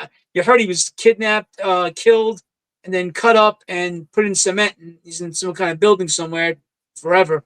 But Jack Nicholson and Danny DeVito were great together in this. So I definitely recommend if you want to see a really great movie, Hoffa. I'm not sure. I think Danny DeVito might have directed it too. I could be wrong, but I think Danny DeVito directed it, Hoffa. So I can't be 100% sure on that. But it was definitely a great film. It was fascinating. It is a good one, and it's another one that kind of time forgot. It was kind of a big deal when the movie came out, but it's a great performance it's one of those performances that people should talk about more when they're talking about Nicholson and DeVito. Yeah, it's a wicked movie, and I think I hate The Irishman for numerous reasons, particularly that terrible CG. But I think it does a more subdued kind of depiction of what might have happened to Jimmy Hoffa rather than this. It's like, okay, Scorsese, you're doing another Goodfellas scene with someone getting shot in the back of the head going through a door. There's something a lot more. Did Scorsese direct Hoffa? No, but I don't think so. No, he didn't. But he directed The Irishman. The Irishman, with De Niro and Pesci. Yeah, there's a scene with Hoffa going through a door, and I was like, they just reused the fucking scene from Goodfellas with Joe Pesci's death. They just reused it for Hoffa's, and I'm like, eh. So Hoffa's a far better movie. Kind of honorable mentions for me, Candyman, fucking excellent movie, and I'm gonna cheat. One other thing, this movie, I'm sorry, I can't let this go. Okay, so one complaint people have about this movie is the CG shit. No, it's not shit CG. It's really good fucking go motion. They use a rod puppet. Stop fucking saying it's shit CG. It's not CG. Sorry, that's my rant done. Anyway, for now, Jen, for now. No, we're done. We're done with 92. Jen, 1993. What are your picks for 1993? Okay, my picks for 1993. 93 was an interesting year and has a lot of interesting movies. But on this one in particular, I'm probably not going to. There's one big one I'll probably have to mention, but pretty much all mine are going to be a little bit lesser known, but movies worth checking out. And the first one, and I was sitting here thinking, oh God, I was really proud of that I did an in memoriam to this actor, and I used the review for this movie. And Michael Madison, as we know, passed, and everybody was talking about Reservoir Dogs or some of his other work that he's done, and rightly so. Fucking amazing performances. But my favorite Michael Madison film comes from this year, and it was a straight to VHS movie that I fucking love called A House in the Hills, and Helen Slater's in it, and it's just such a cute, and I guess you would describe this as an erotic thriller, but it's so much more because it has this really great comedic thing throughout the whole movie. I wouldn't classify it as a complete comedy, but there's scenes where you just can't help but smiling, and the chemistry is off the charts between Slater and Michael Madison. They are so good. There is a great intimate scene between the two of them that just leaves you just kind of with a little bit of red in your cheeks and you're a little breathless. It's so good. You buy this chemistry from them. But you also have Jeffrey Tambor, who plays and I know he's a problematic person in real life, but give the devil his due. He was a great actor, and he plays a very interesting, not your typical, what you would think of him as doing, because we usually think of him from the Larry Sanders Show, and he is so good in this movie. And the three of them are just playing tennis back and forth. I don't know how three people play tennis, but somehow it works in my mind, and they are so good together. This movie has everything in it, and it's just great. Oh, and Helen Slater was Supergirl or something. Marty's very, big on me mentioning that. How can you not mention that Helen Slater wasn't Supergirl, for fuck's sake? Because I would mention that she was in City Slickers, or that she was in Betrayal of a Dove, another great erotic thriller. But it's Supergirl. She played fucking the original Supergirl. That's really nice, darling, but this is a better movie. A lot of people, it's gone under your radars. Highly recommend it. This is a movie when Jen is down. This is kind of a comfort movie, and it's just really great. And like I said, it's not a full-blown comedy, but there's just parts where it works so well. It's just such a good movie. See it sooner rather than later is what I'm saying, people. Another movie that I have to mention that's on my list is a Kevin Costner, Clint Eastwood movie that doesn't get talked about, and it's one of my favorites. I'm going to say it right now. I'm a fucking Kevin Costner fan. I know that's controversial, but I generally like a lot of Kevin Costner films, and I know the guy gets shit, but I really like him as an actor, and this movie is just fucking heartbreakingly beautiful, and it's set in the 50s, and Kevin Costner plays a criminal, and he doesn't kidnap the kid, but technically it's kidnapping, but it's not like how you would think a normal kidnapper was. And the kid and him form a really great relationship, and it's a very bittersweet movie. Clint Eastwood plays a cop in it, and I think he directed this film as well, and it's just really good. I don't know why people don't talk about this movie. Perfect World is got a great guy. Laura Dern turns up as well as a social worker. She's fantastic in it as well. Yes, her scenes with her and Clint Eastwood are fucking amazing. It's a bit of a downer, I'm not gonna lie, but it's one of my picks, so of course it's a bit of a downer, but it's a really great movie that if you're a fan of Clint Eastwood, check it out. Or if you're a rarer person and a fan of Kevin Costner, check it out. The next movie I want to talk about Do people is not do people not like Kevin Costner? This is my first time hearing this. I thought people liked him. people shit on Kevin Costner all the time and say he's not that great of an actor. I've heard that. I get shit in my family all the time for it, but I've always been a big Kevin Costner fan. I generally like most of his movies. He's one of my brother's favorite actors. My brother saw him in concert. He sings. I didn't know that. He sings. He's very good. He kind of sounds like Bruce Springsteen a little bit. And him and my sister went and they saw him because he came to Albany, and they were in the front row, and he shook their hands as he was walking by. He was a very nice guy. Nice. Oh. Yeah. Very cool. Oh, that makes me see. I never thought he was a bad dude, but he gets shit a lot. The next movie that I want to talk about, again, this is kind of another undiscovered one that I fucking love. It's with Dennis Quaid and Meg Ryan and James Caan. Joey, if you haven't seen this one, because it's gone under a lot of people's radars, it's called Flesh and Bone. It's also, I think, the debut of Gwyneth Paltrow, and it's about Dennis Quaid has a very unconventional father in James Caan, and when they're kids, him and Meg Ryan have a run-in. I'm not going to explain what the run-in is. And then so many years later, they meet up as an adults. Their lives intersect as adults. And the thing, what happened when they were kids affected her life, even though she doesn't know it till the end of the movie. It's a beautiful movie. James Caan is the reason to see this movie. Dennis Quaid and Meg Ryan are great.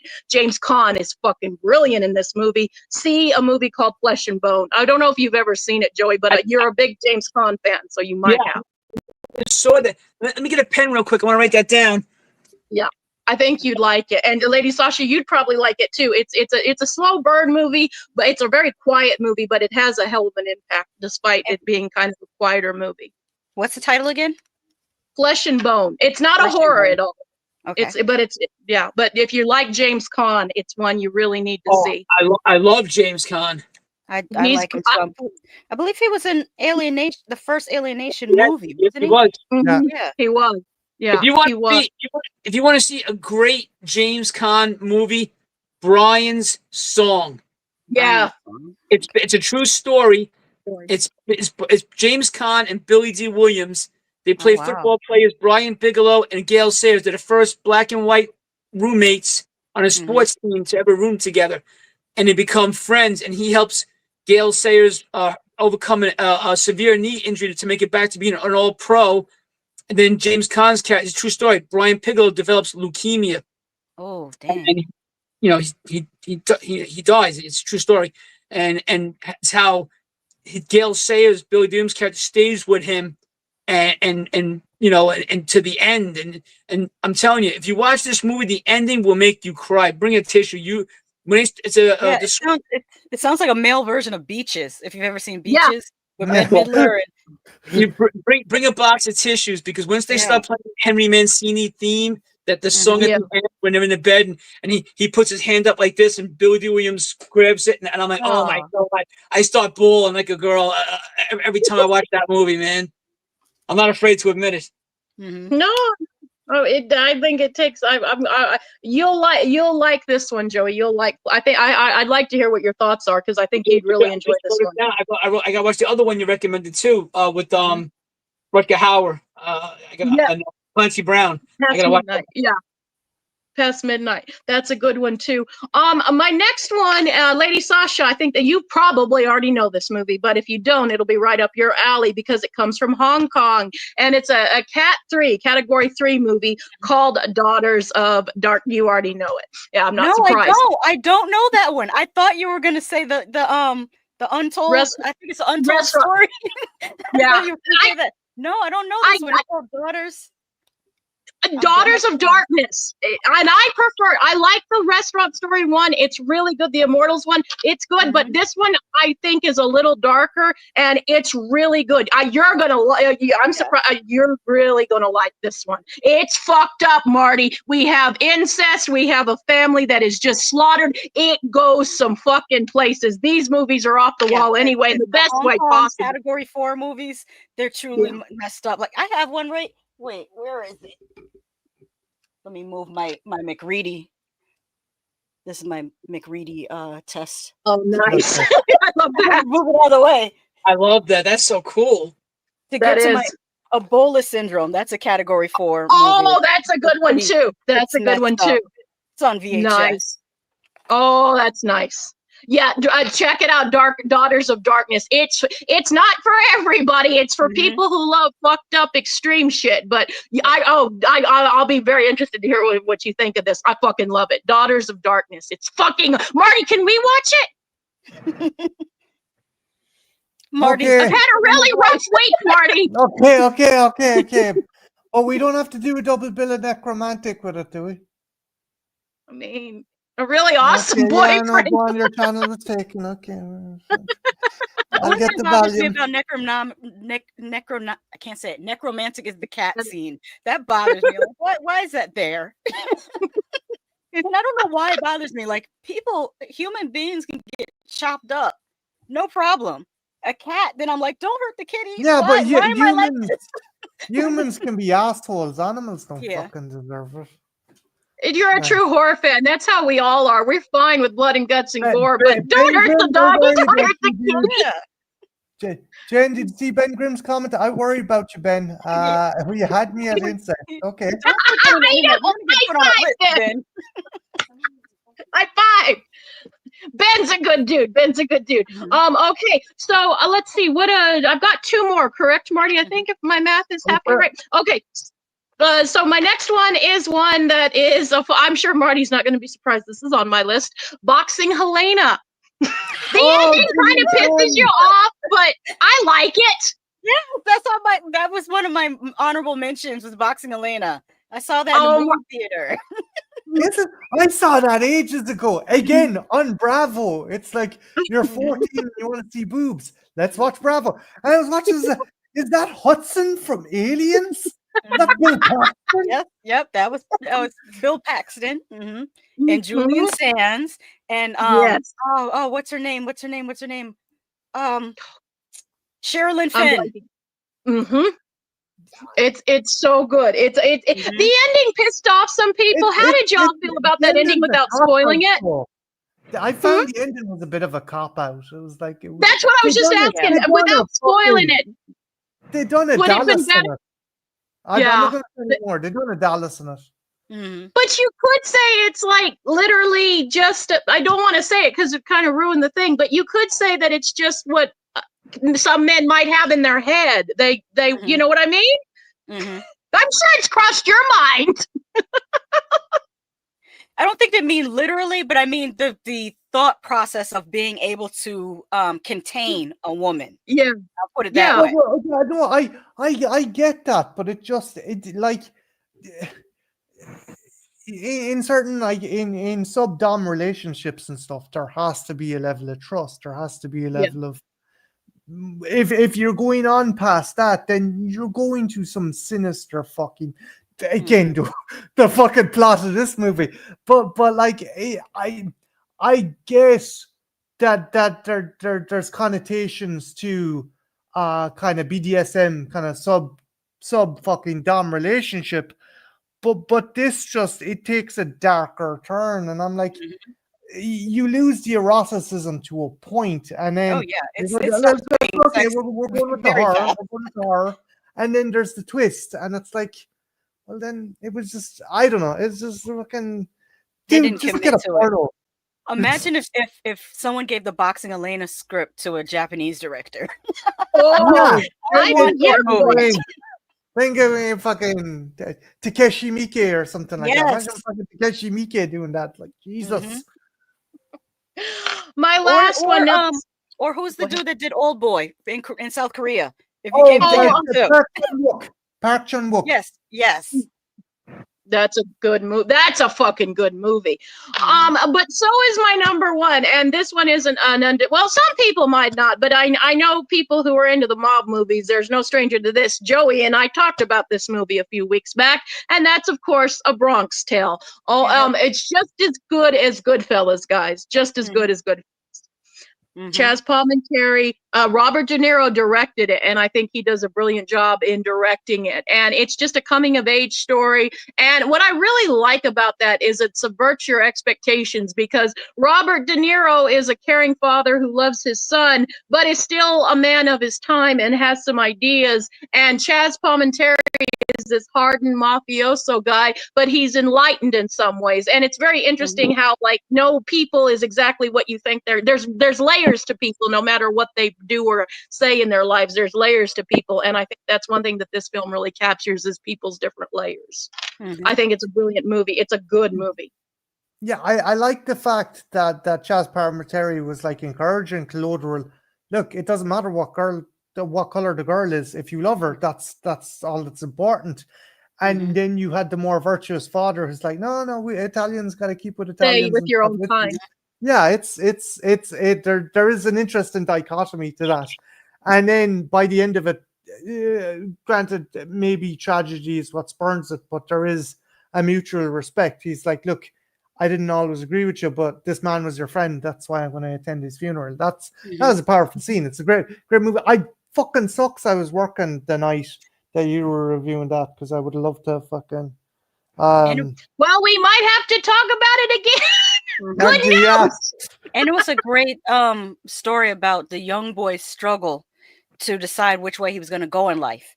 Because on the one hand, if he was on the straight and narrow like his father, he looked down upon that because his father was just a bus driver, whereas the other character was a boss, and that looked more attractive to him because the boss has people that listen to him. He has all this money. He's got these nice clothes. He's like that generation's version of, the drug dealer with the nice cars and stuff. So this kid is growing up in the inner city, and his dad wants him to not be out in the streets and get in any trouble. But he's like, yeah, but the dudes in the streets, they have the girls, they got the cars, they got the money. So it's this kind of tug of war between his father and his mentor of sorts.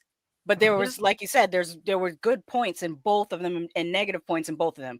With like you guys were saying, the father's good point was to stay out of trouble. You don't want to get, in jail or killed, which is like the two things that are going to end up happening to you if you do that life. But at the same time, he has these prejudices. Meanwhile, the mob boss guy, he's like trying to teach him how to be the next kind of mob guy, but he's more open-minded. So it's a very cool story. Yeah, I really love. I think it surprises me. They kind of went under some people's radar, and it's really a shame because it's a great movie. It's just as good. It's different from Goodfellas, but I think it should be in your essential mob movies. I think it should be. So. Well, no, Jen, as always, fantastic list. Lady Sasha, would you like to enlighten us with your picks for 93? You are about to find out how silly I am. My number 5 is Jason Goes to Hell, The Final Friday. I will stand with you. I will stand with you on that. It's a misunderstood film. It's not perfect, but I don't hate it. It's kind of bad. A lot of parts kind of bad, but it does two things. Number one, it brings us the gore. It's one of the goriest Friday the 13th movies ever made. And number two, it introduces the theory that Jason is a deadite. Because when they show that the cabin could be at the same lake as Crystal Lake, they never say what lake they're by in Evil Dead. And then when they go to the former house of Mrs. Voorhees, there is a Necronomicon book in there. So I always like that part of the series. I have mixed feelings about the demon worm creature that was getting passed from person to person, but the gore in Jason Goes to Hell is top tier, and it also has a bit of nostalgia in my heart because it's the first Friday the 13th movie that I got to see in the theater. Nice. Nice. Yeah, because all the other ones I saw just on cable television, because my parents, they would take us to see sci-fi horror, like they would take us to see Aliens, Terminator, RoboCop, stuff like that. But slashers, I think my parents are afraid of slasher movies, so they would not take us. So even with this one, I think I think my father had to come in to the theater because he thought he was just going to buy us the tickets and drop us off and leave. But then the theater owner or the manager was like, they can't go in without a parent because they have to be 17. And he was like, okay, I'll I'll go in. He had to do it twice that year with this and with Freddy's Dead. He had to come in and sit with us to watch a slasher movie because I think I was 16 at the time when it came out, and I was so close to be able to get into that theater by myself. But yeah, it was a good time watching Jason Goes to Hell. Oh, another reason. It was the movie that teased Freddy versus Jason because at the very last scene is the mask on the ground, and then Freddy's glove comes up and snatches the mask, and everyone went crazy in the movie theater when that happened. It was just you had to be there. It was great. It was, and also a very cool opening. Like the opening is one of my favorite openings. That's a great opening. It's a fun movie. It's not necessarily fucking high art, but you can have fun with it. I was watching it, right? And I was like, I just remember thinking, well, I'm not bored. Exactly. I'm not bored. I don't know what the fuck is going on. Like where the dude, one of the lads, the coroner starts shaving the deputy, and I'm like, the fuck are we doing this for? Yeah. Okay, I guess we're going with this. But yeah, no, it's a fun pick. That's a good pick.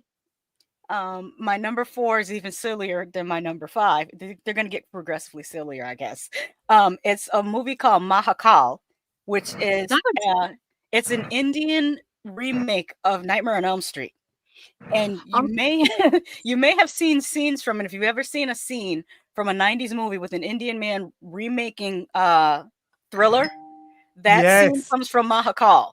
Just for no reason at all in the middle of the movie, there's just a scene of, because a lot of at that time it's no longer a thing now with every single Indian movie, but at that time it was very popular to put a musical scene in a movie, and so the musical scene in Mahakal is just Thriller. It's just a dude doing Thriller, but but the rest of the story is a almost shot for shot remake of Nightmare on Elm Street, except for there Freddy Krueger has hair. He's not bald headed, but he is burned, and he does have the knife glove. It's Nightmare on Elm Street. Cool. I'll have to check it out. I'll have to check it out. You at least a picture. Hold on.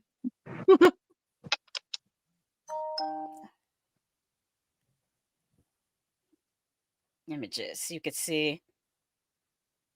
There is the cover for Mahakal. Oh, nice. That looks a little familiar. But I don't think I've ever seen it. It's I think there's a copy on YouTube. Okay. The Double Toasted podcast says they've never heard of this one. They're adding it to the watch list. Very cool. And let's see if there's I don't have a. I'm trying to find a screen capture of the scene. There's no screen captures of the Michael Jackson scene. Oh. I've seen this scene implemented. Hang on, I'll just turn them a jig. That's the Nancy of the movie. Okay. And you can see. Not bad, Nancy. For a bargain bin Nancy, not bad. Yeah, at all. Like they really put a lot of attention to detail. You could tell they used a pretty decent budget. I think the only different thing that they changed was the students are in college instead of high school, I think. If I recall correctly, I think the students were in college instead of high school. But still, it's Nightmare on Elm Street, the Indian version. It's called Mahakal the Monster. Very cool. But it's very cool. My number 3, like I said, I'm silly. Leprechaun. Just because I love it. I love Leprechaun. The only thing I like more than Leprechaun is probably Leprechaun in the Hood. The sillier the better. Leprechaun is an icon. Yeah. Marty, don't you agree? Tony Man says DF is worse than Axum. No, it's not. It's better than Axum. Ben Grimm says Mahakal is fun. I like the scene with all the gloved arms coming out of the ground. I remember Bad Dreams, Jason. I don't remember Deadly Dreams. I have to look that one up. But I do remember Bad Dreams. That was one that got greenlit because of. Ethel, don't encourage the love for fucking Leprechaun 93, please. Marty, don't you have something to say about it? We did a thing on Leprechaun. No, you must have missed our trash bonfire for it. We did it for not Valentine's, St. Patrick's Day. Marty, remember we did it for St. Patrick's Day. I dressed up in traditional Irish garb, and I talked with a very authentic Irish accent. I was alive. My fucking dreams. Trenchy says Leprechaun 3 is his favorite, and I believe that's the one in Vegas. Oh. Which is pretty good too. When a leprechaun made that woman's breast implants expand until they exploded. And the pogo stick, darling. You loved the pogo stick. And Jennifer Aniston and the guys that paint. You loved the guys that paint. What? Which one? The guy that was too old for Jennifer Aniston that you kept going on about? I know. Well, he was too old for her. Marty was kind of fucking fucked up. It really was. I wasn't gonna say nothing, but he was a little old for her. I hate those movies. We gotta redo it, darling.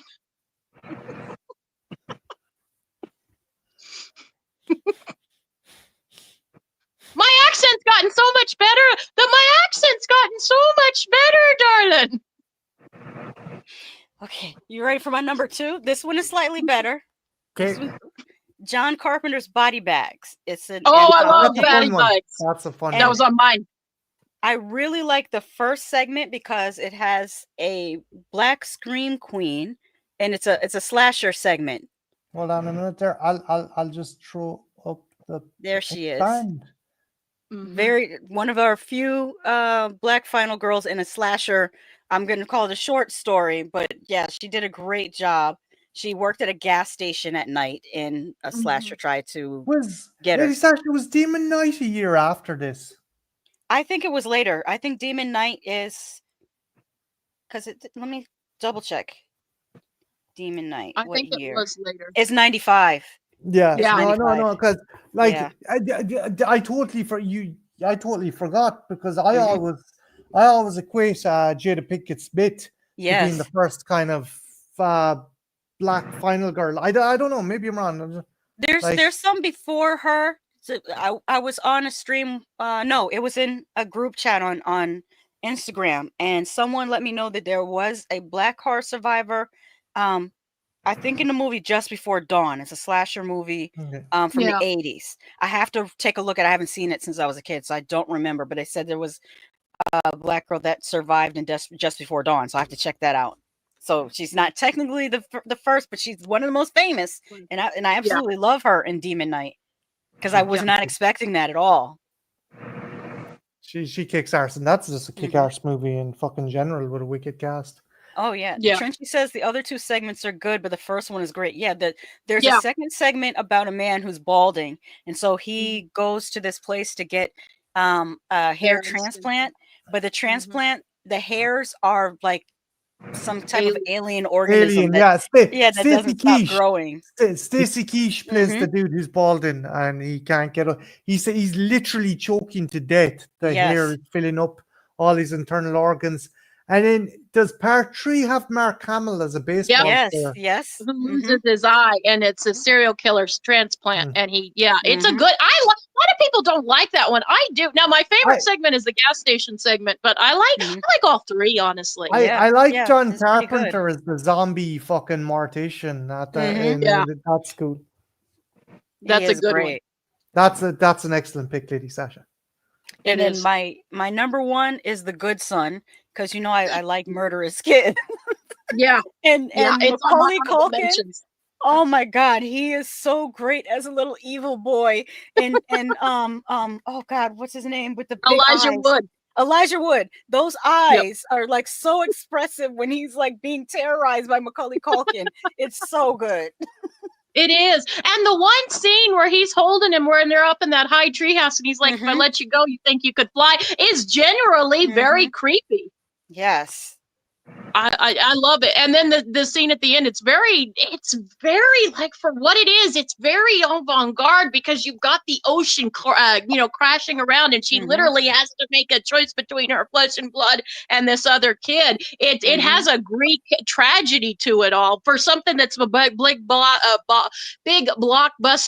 kind of knockoff with a boy of a bad seed. But it has that kind of Greek tragedy to it at the end. It really does. It's a good movie.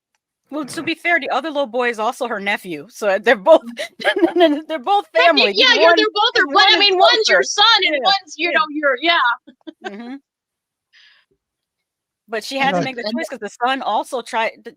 She found out that the son had murdered his sister child. Yeah. And was going to murder the other one as well. Her other daughter. Yeah, it's a good movie. It was an interesting turn as well, because you're so used to Macaulay Culkin. It's like, wait, he's not putting traps down to stop burglars. What the fuck is this?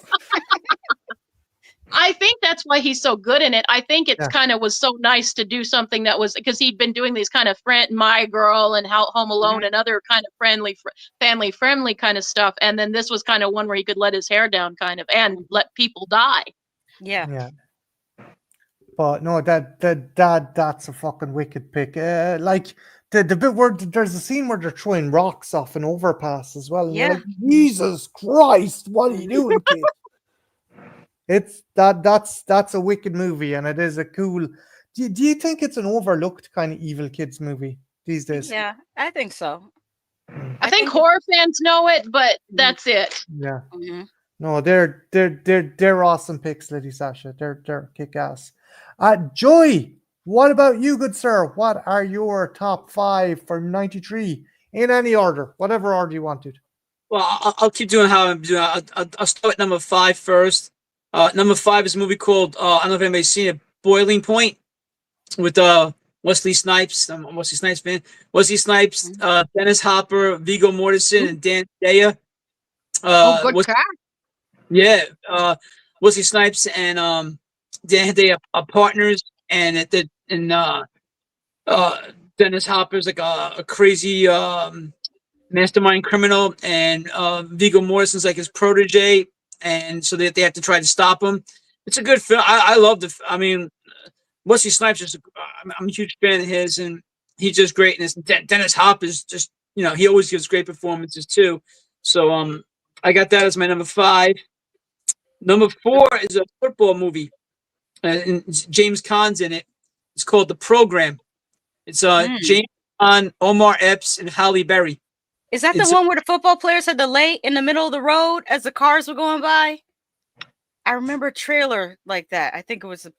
This is it's about university at the time where they were passing students just so they could play football, and all the illegal activity that was going on back then, and James Caan and steroids. Oh yeah. James Caan's a head football coach, and Omar Epps is a star football player, and he's trying to go. Halle Berry's his love interest in the film, and it's just it's about the everyday life of college football players and what they have to go through, and how they back then they were getting special treatment.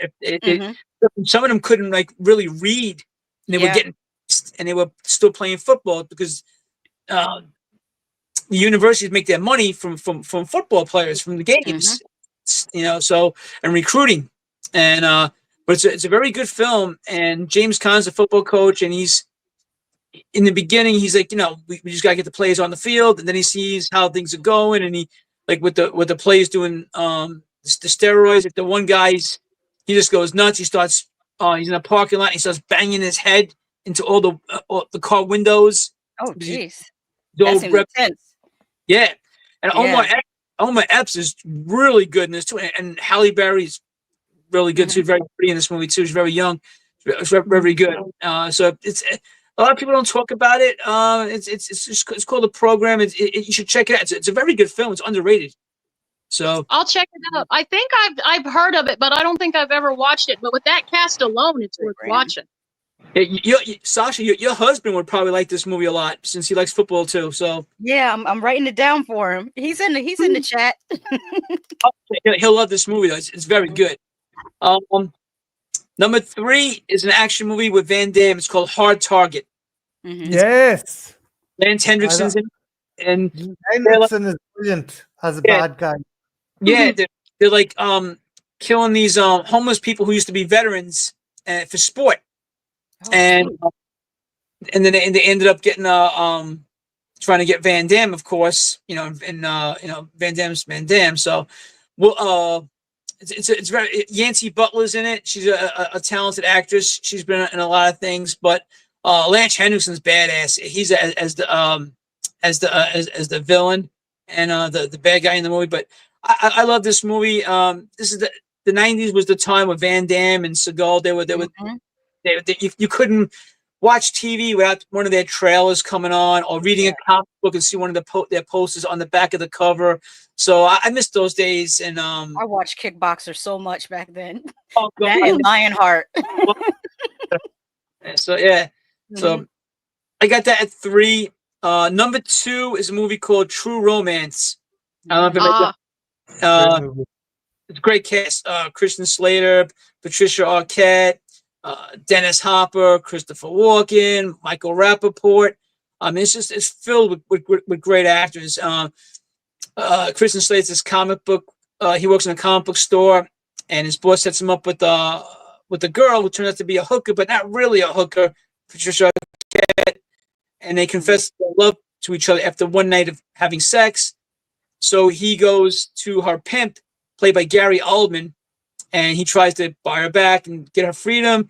And of course, Gary Oldman's kind of like a prick in the movie. He's dressed as a Jamaican for some reason. He's got the dreadlocks and he's got the weird eye.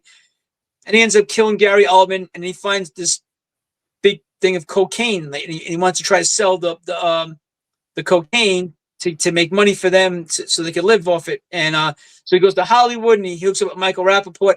James Gandolfini's in this as one of the heavies. He's got a very intense scene with Patricia Arquette, a physical violence scene. Brad Pitt is in it as all he does is lay on the couch and smoke pot. He's stoned. They come in and there's this horrible scene, and he's like, "Whoa, fuck, what the fuck?" And the what's the other fucking there's some great character moments in that, like Gandolfini, he's dead. Jesus Christ. They reuse the audio from John Carpenter's The Thing, particular segment for John Gandolfini's death. And it's good. Fucking Christopher Walken killing fucking Dennis Hopper as well. He's like, I haven't shot anyone since 1984. Tell me that scene was intense when he's got Dennis Hopper in the chair and he's questioning him, and and Dennis Hopper starts questioning his heritage, telling him, I'm not going to get into that whole thing because that's not right. But it's an intense movie, and the ending movie with that shootout, oh my God! I mean that just is off the hook. That's just crazy, that ending, and the whole movie is just filled. Who's Bronson? What's his name? Bronson Pinchot. The guy Bronson Pinchot. Yeah, he's a great actor. Perfect Strangers. Yeah, he's very good. I mean, the movie it's written by Quentin Tarantino, so it's a very good film. But it's top notch, and it's a very good story, and it's filled with great actors. So I got that as my number 2, and then my number 1 movie from 1993, which I absolutely love. I love westerns. Is Tombstone. Nice. Very nice. Sure, Joey. I'm just gonna let people see the cover there. Nice. Yeah, it's a good movie. Yeah, it's Kurt Russell, the late great Val Kilmer, Powers Booth. This is another movie that's just filled. Michael Biehn is Johnny Ringo. I mean, Billy Bob Thornton, Bill Paxton's in it. Sam Elliott, Jason Priest. I mean, Zane is in it. It's just, and it's a long movie, but I love that shootout between Powers Booth and Kurt Russell when they're in the shootout, and he's in the water, and he goes, "Oh, Kurt," he wants it, and he gets up, and they're just going at each other. I love that scene, and then the scene with Michael Biehn and Val Kilmer when he goes, Val Kilmer goes, "I'm in my prime," and Michael Biehn goes, "Yeah, you look it." He's got the sick eyes. He's got the hepatitis, Oh, and geez. but he pulls out his gun, Michael Bean. He's twirling around, and all Val Kilmer does is he's got this little drinking cup, and he takes it. He mimics everything that Michael Bean does, and he kind of insults him. But if you haven't seen this movie, it's top notch. It's great. And then when Kurt Russell says, I'm coming for you, and I'm bringing hell," and then they play that song, bum bum bum bum bum bum bum, and you see them riding in the sunset. Oh, and Michael Rooker's in it too. Yep. It has a stacked cast. It's a fucking great movie. It's like a 3-hour movie, but and the shoot at the OK Corral, and Sam Elliott was also a technical advisor, and it was, Sam Elliott's a huge Western fan, historian. So he was like he was what do you call those technical advisor on the picture too. But it's a film. Oh my God, if you get goosebumps watching it. I love the over-the-top colloquialisms because only Kurt Russell could get away with it. You better skin that smoke wagon. It's like, fucking, that's the coolest way to fucking describe a gun ever. Like, you better skin that smoke wagon, son. The scene with Billy Bob. It's a movie. Oh, sorry. No, go ahead. I was just going to say, I think that's because I've heard people who aren't into Westerns, I think it's a Western for people who don't even like Westerns, because I've heard people who go, I generally don't like Westerns, but everybody I know who's ever seen Tombstone loves Tombstone. It's one that I think even people who aren't generally into Westerns like. It's one of those rare movies. I love that scene in the beginning between Kurt Russell and Billy Bob Thornton when he goes, Mister, and Kurt Russell goes, "Oh, what?" And then he goes, "Oh, don't tempt," and he says, "Don't tempt me." And then he keeps smacking him, and he's smacking him and smacking him, and Billy Bob Thornton can't do it. He starts to shake, and he goes, "Well, what are you gonna do? You're just gonna stand there and bleed?" And then Billy Bob has to put his head down, and he walks out. That scene was so intense. He just kept slapping him. What was it? Fucking he's a brilliant actor. He's always in fucking. He plays bad guys. He was the bad guy in Avatar. I'm forgetting his fucking name, but he plays Ike. He plays Ike Canton, and he fucking Kurt Russell like fucking Thomas Hayden Church, right? Thomas Hayden Church. No, not Stephen Lang. Stephen Lang. Oh, right. Lang. I'm saying he pulls the fucking gun on Stephen Lang, and the boys are coming up. Okay, boys, you can rush me, but not before I turn your friend's head into a canoe.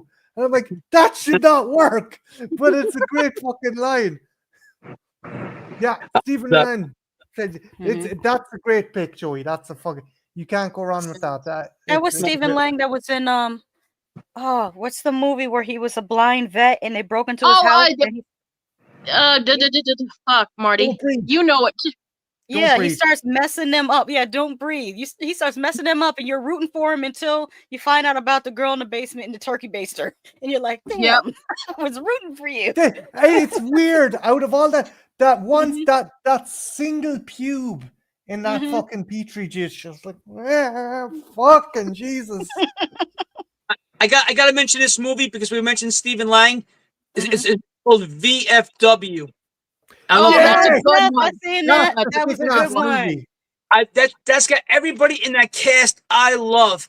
You got Martin Cove, The Hammer, Fred Williamson, one of my childhood idols. What's his name? David Patrick Kelly from the Warriors, the guy that's Warriors Come Out to Play. He's in it. Yeah.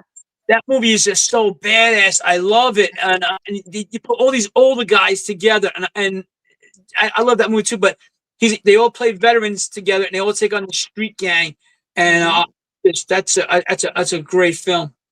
It is. The original draft I read somewhere, they were supposed to be zombies. They weren't supposed to be punks. It was actually zombies attacking the bar, and they're like, let's switch it up and make them punks. So I think that works better because Jesus Christ, how many fucking zombie movies have we had? No, they're excellent picks, and you can't go wrong with Tombstone. So they're fucking solid, Joey. They're solid.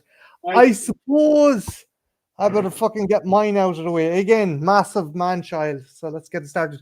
Number 5 has to be Ninja Scroll. I fucking love Ninja Scroll. If you've never seen Ninja Scroll, it is set in Edo era Japan, and it follows a Ronin by the name of Jubei, who is basically blackmailed into saving the shogunate from demons, and he's teamed up with this other female ninja to stop these demons. It's problematic.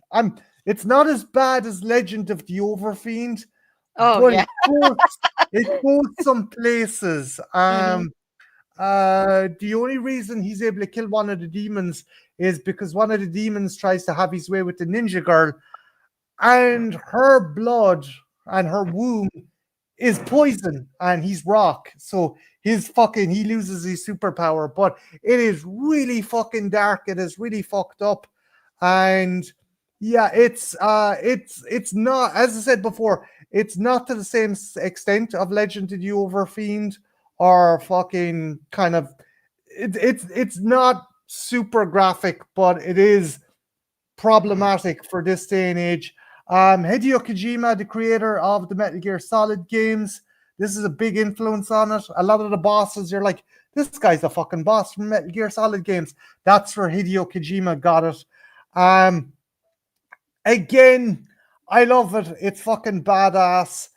There isn't as much fucking kind of TNA as what I was saying before. The action in it is really fucking good, and the score is brilliant. So yeah, definitely check out Ninja Scroll.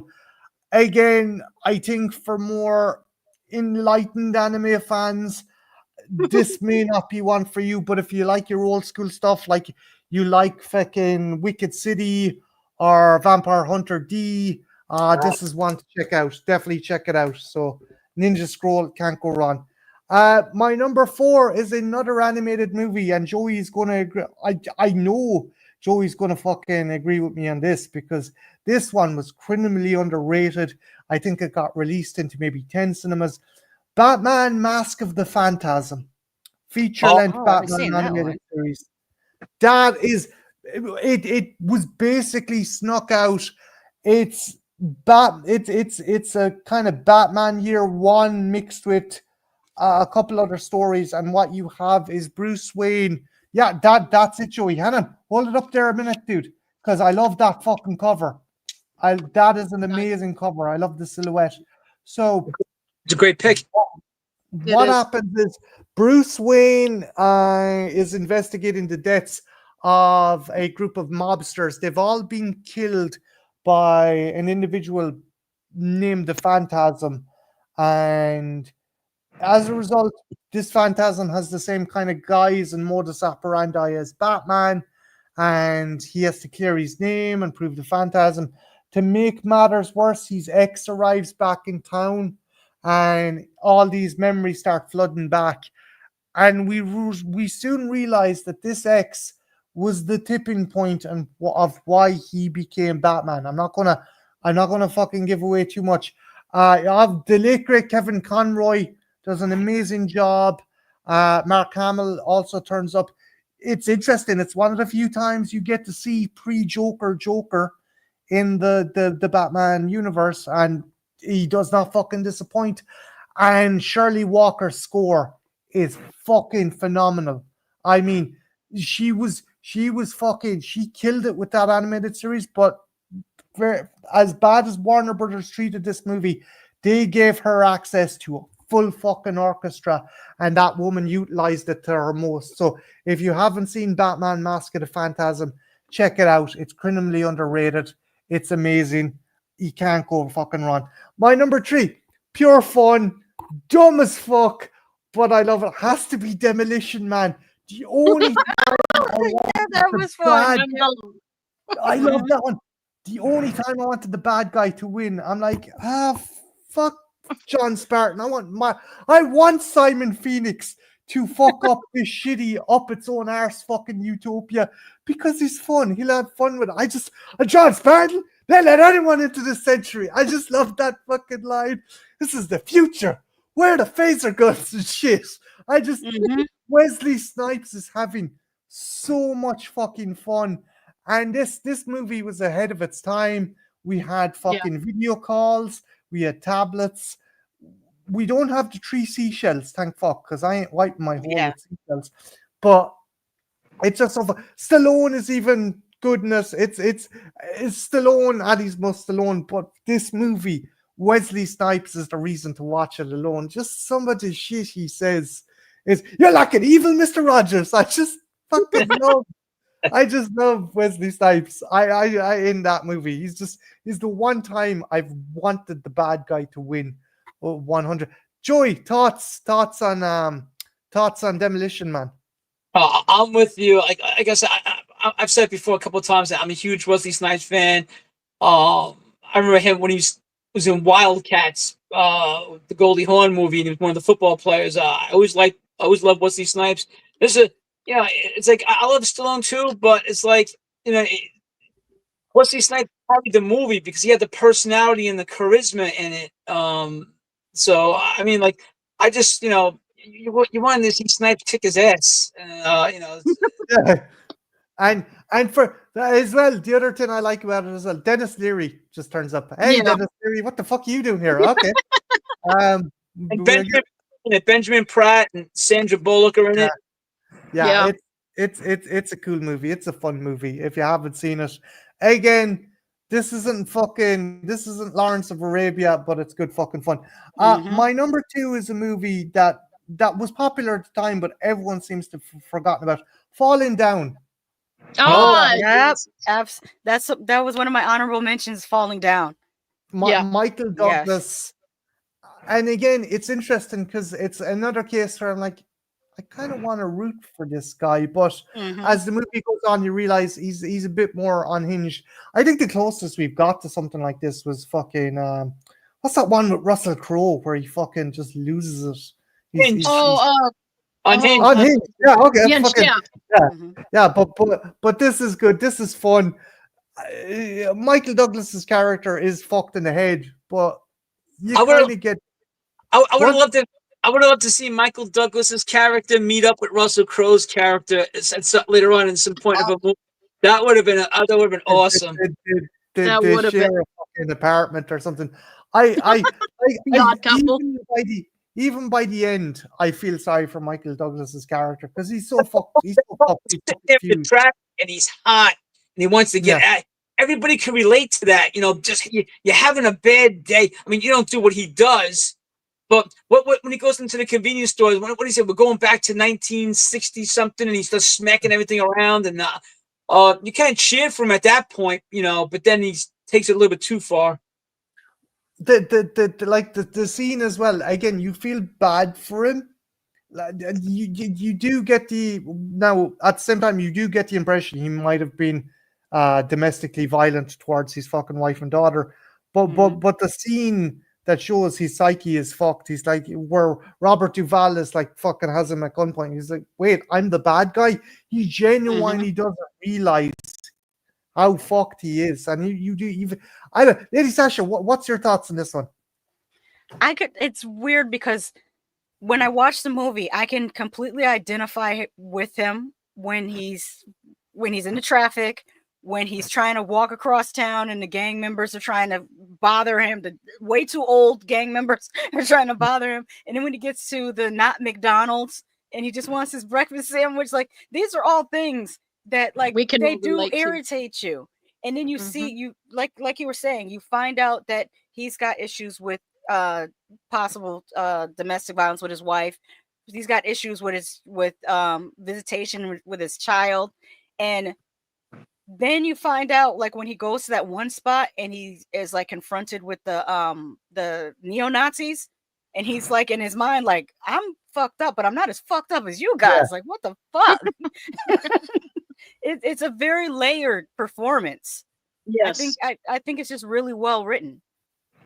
Again, he's just like, I'm not a vigilante. I love there is some really fun moment, the bit where he's in the fucking restaurant. He goes, is there anyone here happy with this? And the little kid puts up their hand and what the fuck are you doing? It's a great movie. Fun fact, fun bit of trivia for you. The younger girl that's serving him, that's Michelle Pfeiffer's little sister. I didn't know that. Bit for you there. And my number 1. Does anyone even fucking need to ask? I knew you were gonna say it. I love Alien and Predator. This is what got me into my love of cinema. This fucking movie. I wanted to know everything about the filmmaking because of this movie. My sister took me to see it. We queued up for about, I don't know, 45, 50 minutes outside the cinema. Oh, And wow. I fucking love this movie. I adore this movie. I pissed my dad off. We'd go, he's like, do you want to rent something else? Can we please, for the love of God, rent something else? So when it finally came on TV, Dad's like, here's a fucking blank tape, record it. I'm not spending any more money renting fucking Jurassic Park. I love this movie. It's Spielberg done an amazing job. Not a total replication of Crichton's novel. I don't think you could, and if you did, I sure shit wouldn't have been able to see it in the cinema. Visual effects were astounding. It was the perfect marriage of computer generated effects and Stan Winston, the god, the legend Stan Winston himself. And it boggles the mind because this movie came out in 1993, and the newer movies, the dinosaurs do not look as fucking real. Now, maybe it's because I'm shocked. This guy only turns up about 9 minutes of screen time. The Raptors have about 6 minutes. If you look at it, so they were clever. They didn't fucking bust their load. So when the fucking dinosaurs came on screen, you appreciate it. The cast is amazing. Sam Neill, fucking Dickie Attenborough, Laura Dern, Wayne Knight, just a fucking great cast. But you cannot, and I know some people hate him. Jeff Goldblum as Ian Malcolm, fucking legend. Just you're like, there's no way this guy can be a scientist, but fuck it, we're gonna go with it. It's a great movie. It's a great movie. I love this movie. I thanks to my girlfriend, I got this and this, and I just half my fucking collection is Jurassic Park. And yeah, I still have my annual from when I was like fucking 9 years of age. I just love it. It changed cinema, and I will fight anyone who says otherwise. It changed cinema. I don't know. Anyone thoughts on Jurassic Park? Or you're like, Jesus Christ, shut up already. No, it's for its time. It's amazing. Oh, sorry, Jen. Go ahead. Oh no! I just was gonna make a joke. I prefer the one where he slides down the dinosaur's back and they have the cool theme song. Oh, Jesus Christ. Lady Sasha, what were you saying there? just that, like you said, the animatronics of that. I mean, it's amazing what they were able to do. Even some of the most iconic scenes where, like, you see the kids and they're in that Jeep, and you see just the ripples in the water glass that's letting you know that the T-Rex is coming. Like, it was so iconic. Like, where I live here in Orlando, I'm like 25 minutes away from a whole theme park that has a section dedicated to Jurassic Park. Like, they have a recreation of the atrium. There's a ride that the T-Rex screams at you on. It's like a whole thing down here. I love this. It gave me my love for cinema, and yeah, I'd love to, if I got there, I'd love to go on that fucking Jurassic Park ride. Oh yeah. The newer movies lost something. They did. I like The Lost World. I think The Lost World is a good sequel. JP3A, but as they went on, the last one, Jesus fucking Christ. It lost its, I'm not going to say charm, but it lost that magic, and I don't think we'll ever get it back. I will say the one before that one, they had the locusts. I think they were supposed to be locusts or something. Yes, type of bugs. So, yeah, I was sitting there like, this is terrible, but I saw it in 4DX, and the little kids that were in there, like the 7 to 10-year-olds, they loved it. They screamed every time the dinosaur. I'm like, okay, so this is their Jurassic Park because they're loving it. I think it's horrible. They love it.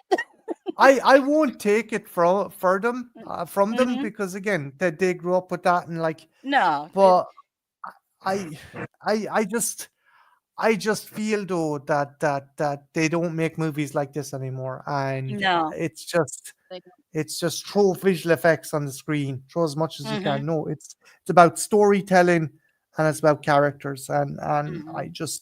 I fucking adore this movie. So sorry, tirade over. Apologies. No, it's one of your favorites. And it has one of the best logos. I keep staring at your shirt, like that's one of the best movie logos. Like that's up there actually, with E.T. and Elliot flying across the moon. Like that's up there with the imagery of that. do you want to know something disgraceful? I have 3 official T-shirts. I can't find them, so I had to get the fucking knockoff one my friend got me from Peru. That's okay. That's good. But no, it's a kick-ass movie, and yeah, I fucking love this movie. I just again, I would not have my love for cinema. And there was a debate. I meant to ask Jen about this. There's a debate. Would you see Jurassic Park fall into the category of horror? Why don't you start with Lady Sasha, darling? Do you think the certain aspects in it lets it fall into the category of horror? Oh, absolutely. It's a monster movie. It's a monster movie. It's a creature feature. Yes.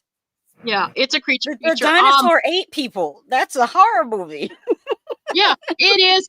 It isn't my kind, because you know me, I'm not into that per se, but like for people who are, it's totally is. Like I'm more, incest and necrophilia and blood and guts and disturbing shit. But horror's different to everybody. Also, if you guys like the original Jurassic Park, and I'm a big fan of the comic, they finally released it. I think they made it for 9 million, and it looks better than the newer fucking movies. Primitive War. Yeah, I keep hearing good things about dinosaurs in Vietnam. It's based on, I don't know if you can see the poster there. Hang on. Yeah. Hang on, guys. Oh, there you go. It's based on a comic and a novel series by Ethan Peters. I don't know if you can see the poster, but yeah, it's pretty cool. And yeah, I'm hoping to try and fucking check it out. But there's yeah, no, another one. There's another one you might like that's on Shudder right now. It's called Monster Island or Orang Ikan. I think I've not seen that one. Is it Japanese or Korean, Lady Sasha? Neither. I think it might be Indonesian or Thai. Let me see here. Very cool. Let me see.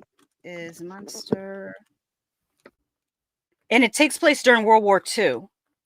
And it's a story about someone that's in the Allied forces and a Japanese serviceman, and they're stranded on this island with a monster, basically. So it's like Hell in the Pacific with a monster. Cool. It's a creature feature from Singaporean filmmaker Mike Wiluyen. But let me see. The film is co-produced by Singapore, Japan, Indonesia, and the UK. Okay, I'm definitely going to check that out. Thank you, Lady Sasha. That sounds kick-ass. I like historical monster movies as well. That need more. That's what a Leprechaun movie I'd like. I'd like to see a fucking siege at a barracks, a Black and Tans barracks in Ireland in the 1920s, in the Irish War of Independence, where they have the IRA guys locked up. And the British soldiers are being attacked by leprechauns because they found gold. And the problem is, the only way to stop them, the Irish lads know, but they're not going to tell them because they're British soldiers and fuck them. I think that's an idea I always had. I'd love to fucking, I don't know. Anyway, Jen. 13 original says Gojira, and it made me think of Godzilla -1. Amazing movie. Just for those that like creature features, please watch Godzilla -1. It's so good. Loves that movie. That's fucking excellent. That's a brilliant. It's a brilliant fucking analysis of how the differences between nationalism and patriotism, and how the Japanese who had recovered from the events of World War II they still had their pride. And it wasn't about doing stuff for the emperor or anything. It was about doing stuff for themselves and fucking taking pride in what you did. And it's a fucking gorgeous movie. And it's a masterclass in teaching you how to care about the human characters in a Godzilla movie that I wish American directors would learn how to do. Because whenever we make Godzilla movies, I don't give a damn about the human characters. They're fun Saturday morning cartoons. The last one, I was like, this is just like the kid that was watching fucking that last the Jurassic Park movie you were talking about. I went to see Godzilla X Con. I was like, this is dumb as fuck, but it's fun because there's a buddy cop moment with Godzilla and King Kong running together side by side, and the kid turned around and goes, "Dad, this is the best movie ever," and I'm like, grand. So yeah, fuck us. It's but you don't care about the human characters. You care about the buddy cop of King Kong and Godzilla. That's my whole thing. It's Godzilla -1 actually showed you how to make a Godzilla movie where you care about the human characters in it. Yeah, that one was interesting. Again, it took the time to get to know the characters, and one guy has PTSD and the other lady is just trying to fucking raise a kid, and he has this already established family, but he doesn't feel he deserves it. And again, it goes back to that thing of pride and nationalism, and don't fucking look at it as nationalism, look at it as patriotism and looking after your people. It's a great movie. I particularly like as well the one young guy who rallies the fishing fleet to help him pull that was cool. I love that. I still think I like Shin Godzilla a bit more, but that's because I fucking love the design, that fucked up design of that Godzilla. But sorry, I'm fucking tangent. Apologies. Jen, what are your honorable mentions for 93? Well, one that pained me not to put on my list proper is another Stephen King property, and Max von Sydow just gives one of the best portrayals of Leland Gaunt, and also I'm losing. Ed Harris? Yes, thank you. Ed Harris is also as Sheriff Pangborn is fucking amazing in this movie. Now, TBS did air like the 3-hour one, and I would strongly recommend. I think you could at one time track it down on YouTube. I don't know if you still can, but at one time you could still track that down on YouTube. But it's just Needful Things has always been like in my top 5 favorite Stephen King books, and I think the movie did it justice for what it can, because we are dealing with a lot of characters. My only con is I wish Keith Sutherland would have popped up in there, because he was in Stand By Me, and I wish he would have been playing Ace Merrill. I wish he would have popped up again as Ace Merrill in the movie. But aside from that, it's just great, and it's fucking Max von Sydow who just I love it. But Max von Sydow just oozes charisma, and that is like Jesus Christ, Carpenter, Nazareth, correct? I like that. If there is a Satan, you kind of hope he is like that. You kind of hope that that's how he's like it. And and also Ed Harris, I love. Is everyone going fucking nuts? It's a great, but it also really does show the madness of people when you kind of get them down to our human stuff. Like take out the clothes off of us. We're still pretty primitive people. Another movie that I cannot not talk about is one that was made for HBO, but it's called Mi Vida Loca, or My Crazy Life. And this is about the members of gangs, but you're not the guys, it's the girls. And even though they're gang members, I think it's a woman's movie, because it's showing all the trouble you have with men, that we can't always depend on you sometimes, or that it's always up to us to actually be the stronger ones, no matter what kind of life women have, what kind of walks of life you come from. This is very identifiable, just how you're putting up with men. It's a great movie, and it's one that the Hands of Time is kind of forgotten about, and it's a damn shame. Now this one is on YouTube, and I definitely say check it out, because it's just a really good movie. Another one that I have to talk about, and this is very much a chick flick, and it talks about the complicated relationships of mothers and daughters, called The Joy Luck Club, which was based on a novel from Amy Tan. Another one. Jen is taking all my honorable mentions. Go ahead. I'm sorry. It's just a really like for mothers and daughters. It's about Chinese Americans, but it's really just about mothers and daughters and the love-hate relationship. Like men do not understand it's a very complex relationship with your mother. Even if you have a good one, you still want to. Mothers and daughters, there's just something about it. But you love, you hate, and everything in between. And it's just a very powerful film. And also, if you like period pieces, because we go back and forth in time, really great movie. Another one that I have to talk about, don't worry, I only got a couple more left. What's Love Got to Do with It? The Tina Turner biography. Love it. Why are you And taking Lawrence Lady Fishburne. Sasha's honorable mentions? Mitchell? What the fuck are you doing? As she's taking my honorable mentions, I'm replacing them with other honorable mentions because already they've I think Joey or you might have taken one of mine. I had Falling Down, A Bronx Tale, Boxing Elena, The Joy Luck Club. Y'all take it off. So I replaced them. I came up with some other honorable mentions. I'm so sorry. I'm so sorry. It's just, this is such a good movie. This is a great this is how you do a biography on someone's life, because from everything I've read, it's pretty true to life. And also fucking, like, I know it's about Tina Turner, but Lawrence Fishburne as Ike, oh my God, he nailed it in the mannerisms and the looks. I mean, he was embodied in it. And it just, again, it shows what the circumstances she came from. She had a pretty tragic, I mean, she had great highs, but she had also very lows, not just with Ike, but her mother. You know, she really wasn't wanted, and she still managed to she managed to turn it around. It's a great story, interesting person, and fabulous musician.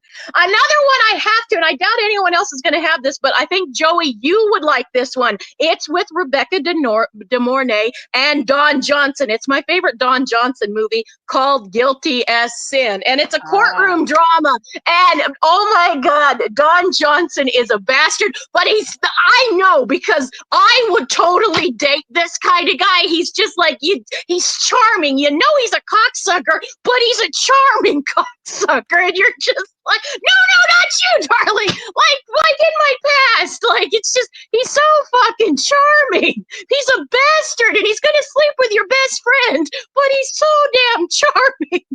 And he's on trial for killing his wife, and Rebecca De Mornay falls in love with him, and you got to find out if he actually did it. He's just an evil mustache twirler. It's a fun movie, not serious exactly, but fun.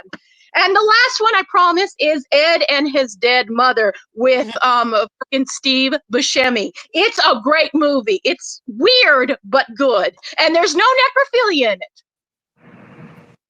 That's a win, I suppose. But Steve Buscemi has a very unnaturally close relationship with his mother. Not incestual, but very close. Not even symbolically incestual, just close. And when she dies, he has to bring her back, and he finds a guy who can do it. But it's not as simple sailing as he thought. It's a comedy, but a very black comedy. But I think you guys would dig it. I think Lady Sasha would dig it, and Joey might too. If you're a Buscemi fan, you really should see it. I like Steve Buscemi. Me too. Yeah. Cool beans. Cool. His whole soliloquy in Reservoir Dogs, why he doesn't tip. I don't tip. What do you mean you don't tip? I don't tip.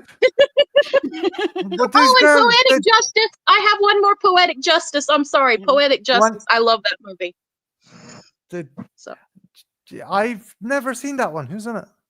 Tupac Shakur and Janet Jackson. Yeah, it's a great movie. It's a great. She plays. They go on a road trip together, and it's very conventional in the sense it's like, you know, two people who don't like each other at first, and then very short circumstances they fall in love. Tragedy. It's a Jen movie, Marty. It's not a particularly happy movie. I figured as much. Janet Jackson's character is dealing with the trauma of her previous boyfriend being shot in front of her. So it's mostly about her having all these walls up around her. And Tupac's character, it's like a, I don't want to say enemies to lovers thing, because they never really hate each other. They're just slightly annoyed by each other.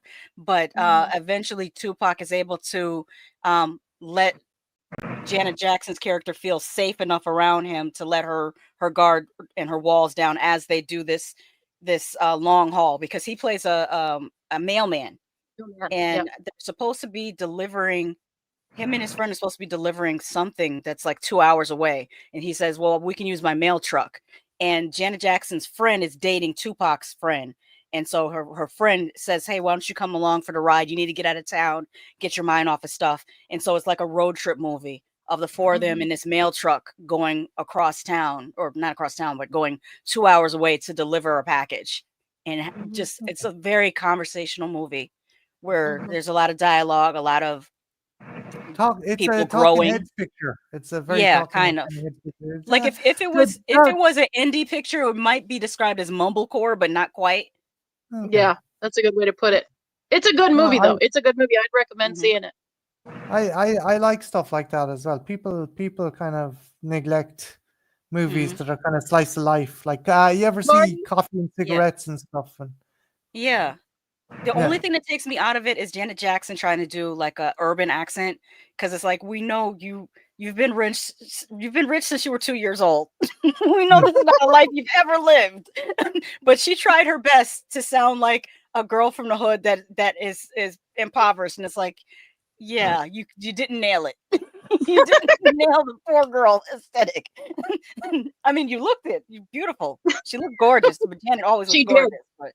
But she isn't. She is an LA girl, like a very wealthy LA girl, due to her older brothers, being famous musicians and her growing up with money. Like, this is nothing that you could ever really relate to. But you did your best, Janet. You did your best. Janet Jackson was on the show Good Times as a kid. Yeah, she played Penny, a victim of child abuse, and she was bad. You believed like she was being abused, and she was in the. Her dad is Joe Jackson. That is method acting right fucking there. Jesus Christ. Yeah. Marty, can I do a defend of one other movie that's going to shock the fuck out of? Well, it might not shock the fuck out of you, but you're going to go, Jesus Christ, Jen. Coneheads. I fucking like the movie Coneheads. I think it's funny. I have not rewatched it as an adult, so I cannot remember whether it's good or not. A lot of it. I mean, Chris Farley has a cute bit in it. I think it works. It got panned when it came out. All I remember is them saying we come from France. That's all I remember. Yeah. I love there's a great sequence involving a CG monster that Dan Aykroyd has to fight, and he's hiding among the columns and he's trying to confuse the creatures. So he starts singing the weirdest rendition of Tainted Love. Sometimes I feel like I do. It's just fucking weird. It's just, what is happening here? But it's my favorite. It's the fun. It's a fun missed it by scene. 2 years. I was gonna say there's another movie to defend, but it came out in 91. That was nothing but trouble. I will defend that movie. I love that movie. That movie is hilarious to me. Another trash fire that's gone to the ages. It's okay. We'll get the Wayback Machine and we'll rescue him. Lady Sasha, what are your honorable mentions?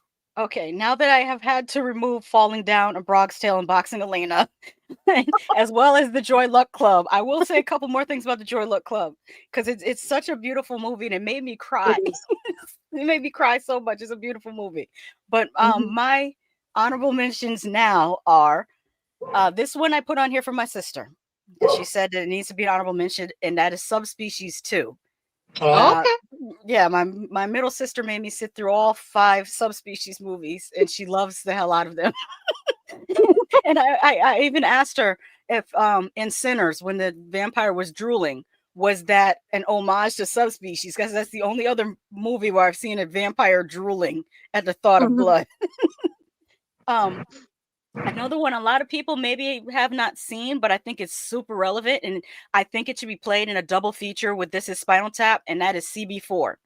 CB4 predicted Drake. CB4 predicted. Yeah. If you watch CB4, it goes perfectly with This Is Spinal Tap, and talking about the ridiculousness of the music industry and what they sell to us and we used to accept, I guess. There's one that's kind of tied, but I like one better than the other. And these two movies they both came out, I think, the same year. Blood In, Blood Out, and American Me. I like Blood In and Blood. yeah, Bled In, Bled Out, I like it a little bit better, even though it does have its moments like Dame Chocho, like that stuff. That in this line, life's a risk, Carnal. Like it's they're both based on a real person, but they take liberties with his story.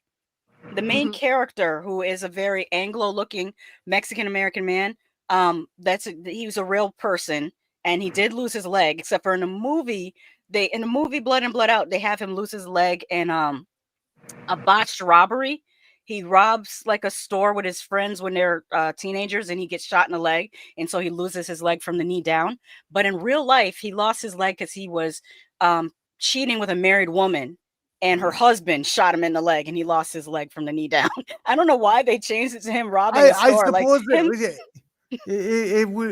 you wanted to make the character that bit more indelible, so maybe just fucking, yeah, but the story of him cheating with the married woman was more interesting. Yeah, why would you- I would have gone with it too.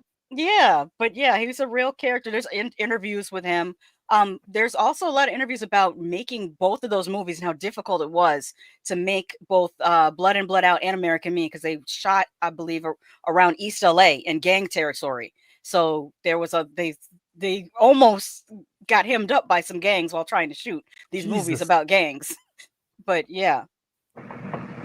But back on CB4, a lot of people need to watch that to this day, because there are people that are looking at musicians and believing things they shouldn't believe. Oh, Yeah. both CB4 and This Is Spinal Tap. Please watch those, because I'm seeing like artists make the same mistakes over and over and over again, as if there hasn't been 150 episodes of Behind the Music. Like, could y'all learn something? So you stop getting the same stuff done to you over and over and over again. Good point. But CB4 with the fake gangster thing was it's really Yeah. It is eerie how much they got it right. Oh, that's another one, Trenchy. Yes, Fear of a Black Hat. What year did Fear of a Black Hat come out? That was really good too. Fear of a Black Hat is similar to CB4. I haven't seen it of a Black Hat. Let me see if it's what year it came out. 1993, same year. Oh, yes, very absolutely. Thank you, Trenchy. Fear of a Black Hat is another great one. Let me show you guys the posters for those. And Chris Rock is in CB4. I'll show you images. There we go. This is CB4. Nice. There's two posters for it. There's the poster with the money, and then where's the other one? The one with the parental advisory, and that's Chris Rock on a cover. And it says sex, rap, and family values. Because they're both comedies. And in Fear of a Black Hat, Fear of a Black Hat, not cat, hat.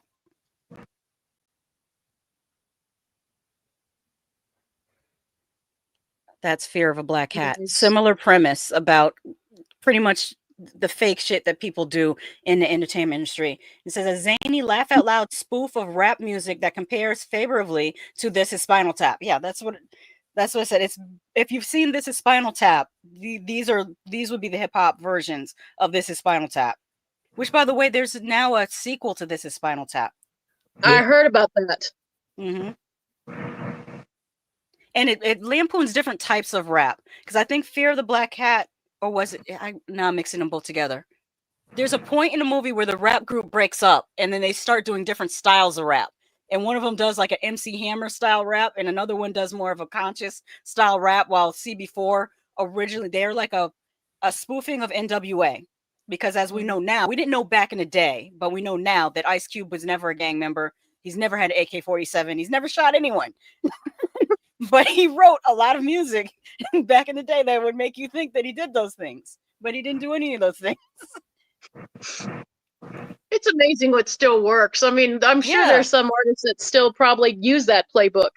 Oh, his name is Drake. He's still trying to do it. I just saw a video of him today. He's over in Germany in Oktoberfest with these. He had these lederhosen made that are like Chanel lederhosen that are way too long, and he's standing around trying to look hard like he's a gangster, and it's like, you're at Oktoberfest, get a beer and dance with everyone else. Weirdo. And then the fact that people let him get away with it, because this is a dude that was on Degrassi. Yeah, he already was making hundreds of thousands of dollars as a teenager, and then people let him get away with rapping started from the bottom, now we're here. You didn't start from the bottom. You're from one of the wealthiest neighborhoods in Toronto. You went to a private school. You were on television when you were 15. Why are we doing this I'm a hard gangster dude thing? No, stop it. No one believes you. Please stop it. It's embarrassing. I have secondhand embarrassment for you. It's hotline bling, hotline bling. it's weird because like you're doing this music and you're like the people. It's more boyfriend though. It's more like that's where he kind of not ballads, but I guess whatever. It's the boyfriend. It's the women get hot over Drake. No, but the thing is, he looks like a toe to me. He doesn't do it for me either, but yeah, I know for some people he does. Yeah. But genuine rappers, genuine people who have come from these kind of neighborhoods and stuff, they'd recognize this fucking bullshit right away, right? And also, you don't have to come from that neighborhood to be a genuine rapper, because there's other styles of rap. We've had rappers that were not from the city at all that just rapped about their life. Like I wasn't. I hope I didn't come across. Oh no!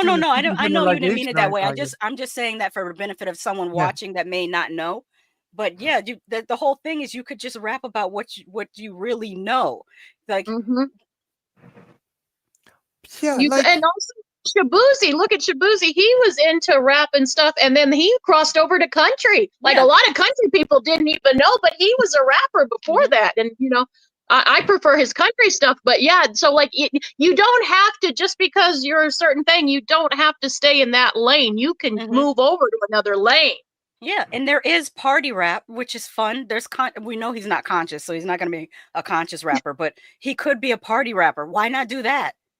Be like Little John and T-Pain and dudes that they rap about there was a whole section of party rappers that's what they rapped about, partying. Not yeah. The boots with the fur. Yes. Yeah. That's Flow Rider. That's Flow Rider. I couldn't remember. Yeah, I like Flow Rider. His name is just Florida. He just separated it to Flow Rider, but he's from Florida. And just rap. Again, though, like if you're doing this music and you know that is like, I'd be dying with imposter syndrome. I'd be like, fuck me. But no, he's fucking okay, right? It's his grift. Okay, go with it. Not JPEG put a good one in there. Tribe Called Quest. Yes. We had a bunch of rappers like that in the 90s. Tribe Called Quest, De La Soul. Who else? I'm gonna throw Young MC in there. Even though people like to clown on Young MC, I liked him. I know a lot of people did. Yeah, like Chub Rock. Like, you don't have to rap about. Yeah, he says Gangstar. You don't. The whole thing that happened, I think, was when Public Enemy came out. They were so popular. I think a lot of the labels said, "Let's make 10 more of them and just X everybody out." And when we had different styles of the same way. Rock has different genres. Like, you had hair metal and you had grunge and you had new metal, and you had alternative. It's the same thing with hip hop. We have alternative rappers and we had party rappers and you had gangster rappers, and now it's like they try to change everyone into a gangster rapper if they're male, and if they're a female, change everybody into, I call them pussy rappers because they rap about their pussies. We had different types of.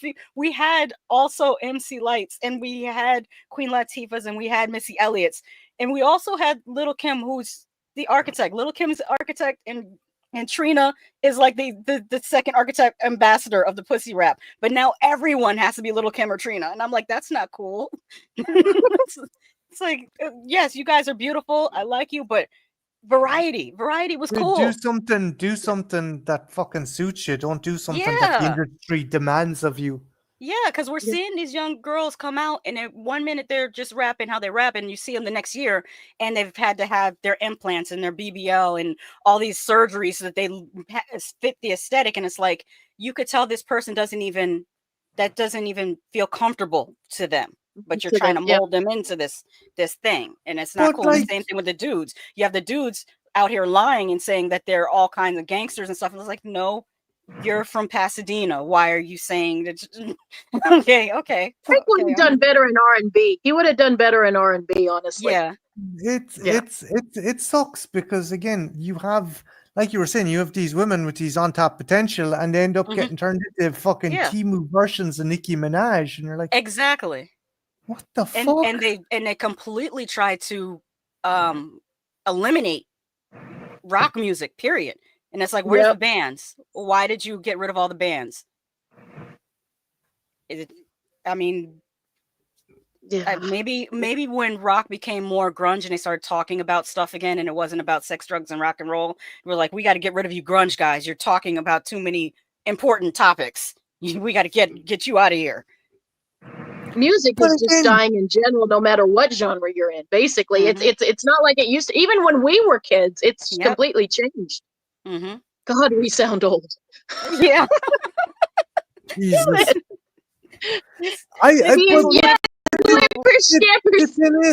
The thing is, music like that is needed now more than ever. Now, there is one place I am seeing a lot of really cool stuff happening, and oddly enough, it's on TikTok. I'm seeing more rock groups, conscious rappers, even some. I saw a girl yesterday. She was singing folk music. Like just on TikTok, all these independent artists, they're on there and they're amazing, but I'm not seeing them in any mainstream media at all. I'm just seeing them post their music on TikTok. Because they're probably quote unquote problematic and not marketable. Oh yeah, because they're singing about what's going on in the world, and the labels don't want that. They think it's not marketable, but for Gen Z and Gen Alpha, it is marketable because they are more conscientious about the world, and they actually criticize media figures that don't have anything to say about the world. I see this a lot with a lot of. I don't mean to cut you off, but look what happens. Look what happened with Jimmy, and not a music situation, but look what happened with Jimmy Kimmel. He just barely said something mildly. Not to me, he didn't even say anything controversial, and they fucking yanked him off the air. I mean, you get penalized just for speaking out. And this, I'm sorry, Marty, I know you don't like political stuff. This administration will say, you better kiss our ass or we're gonna fucking cut you. No, it's again, he didn't fucking, I'll try and be smart here. He didn't say anything directly against fucking Captain fucking Kirk, but he fucking, boy, that guy was good for catching a bullet with his chin. He just said that, that they pointed out the killer is inside the house. It was a fucking, it was a Republican. It was a fucking Republican, Oh no, they're still trying to spin in the story, though. The fact that he's from Utah and had MAGA parents, and that's not the important issue right here. So we're having like a tug of war between two different factions. You have the youth that are like, we want you to talk about real things in the world, and then you have the powers that be that are mostly boomers or older, because if you look at our Congress, some of those people were alive at the turn of the century. They're literally wheeling them into Congress in wheelchairs. They're so freaking old, and those are the people saying you better not say that. Meanwhile, the youth is like, how come you're not saying that? It's like two different things happening at this, like a tug of war between generations. I worry for your fucking country. I just, and I used to have this thing. Well, I don't live there, so I don't have any right to say anything. But now it's gotten to a stage that what America's kind of bad habits are starting to have a knock-on effect at the rest of the world. Oh yeah, I just saw a news story 2 days ago. Oh, there's a fruit fly in here terrorizing me. About Northern Ireland, where there was a group of people up there that they were trying to chase out the Romani people. They said that the Romani people were taking their apartments and their jobs, and I'm like, I've heard this before. It's just, No, there is a prevalence for the far right, not only in the UK. It's starting to fucking come here as well, which is fucking. Yeah.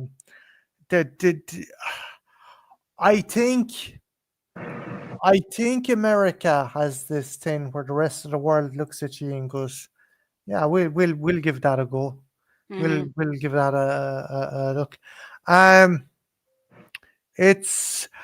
I don't think they were Irish travelers, Ethel. I think they were actually Romani gypsies, because yeah, wouldn't.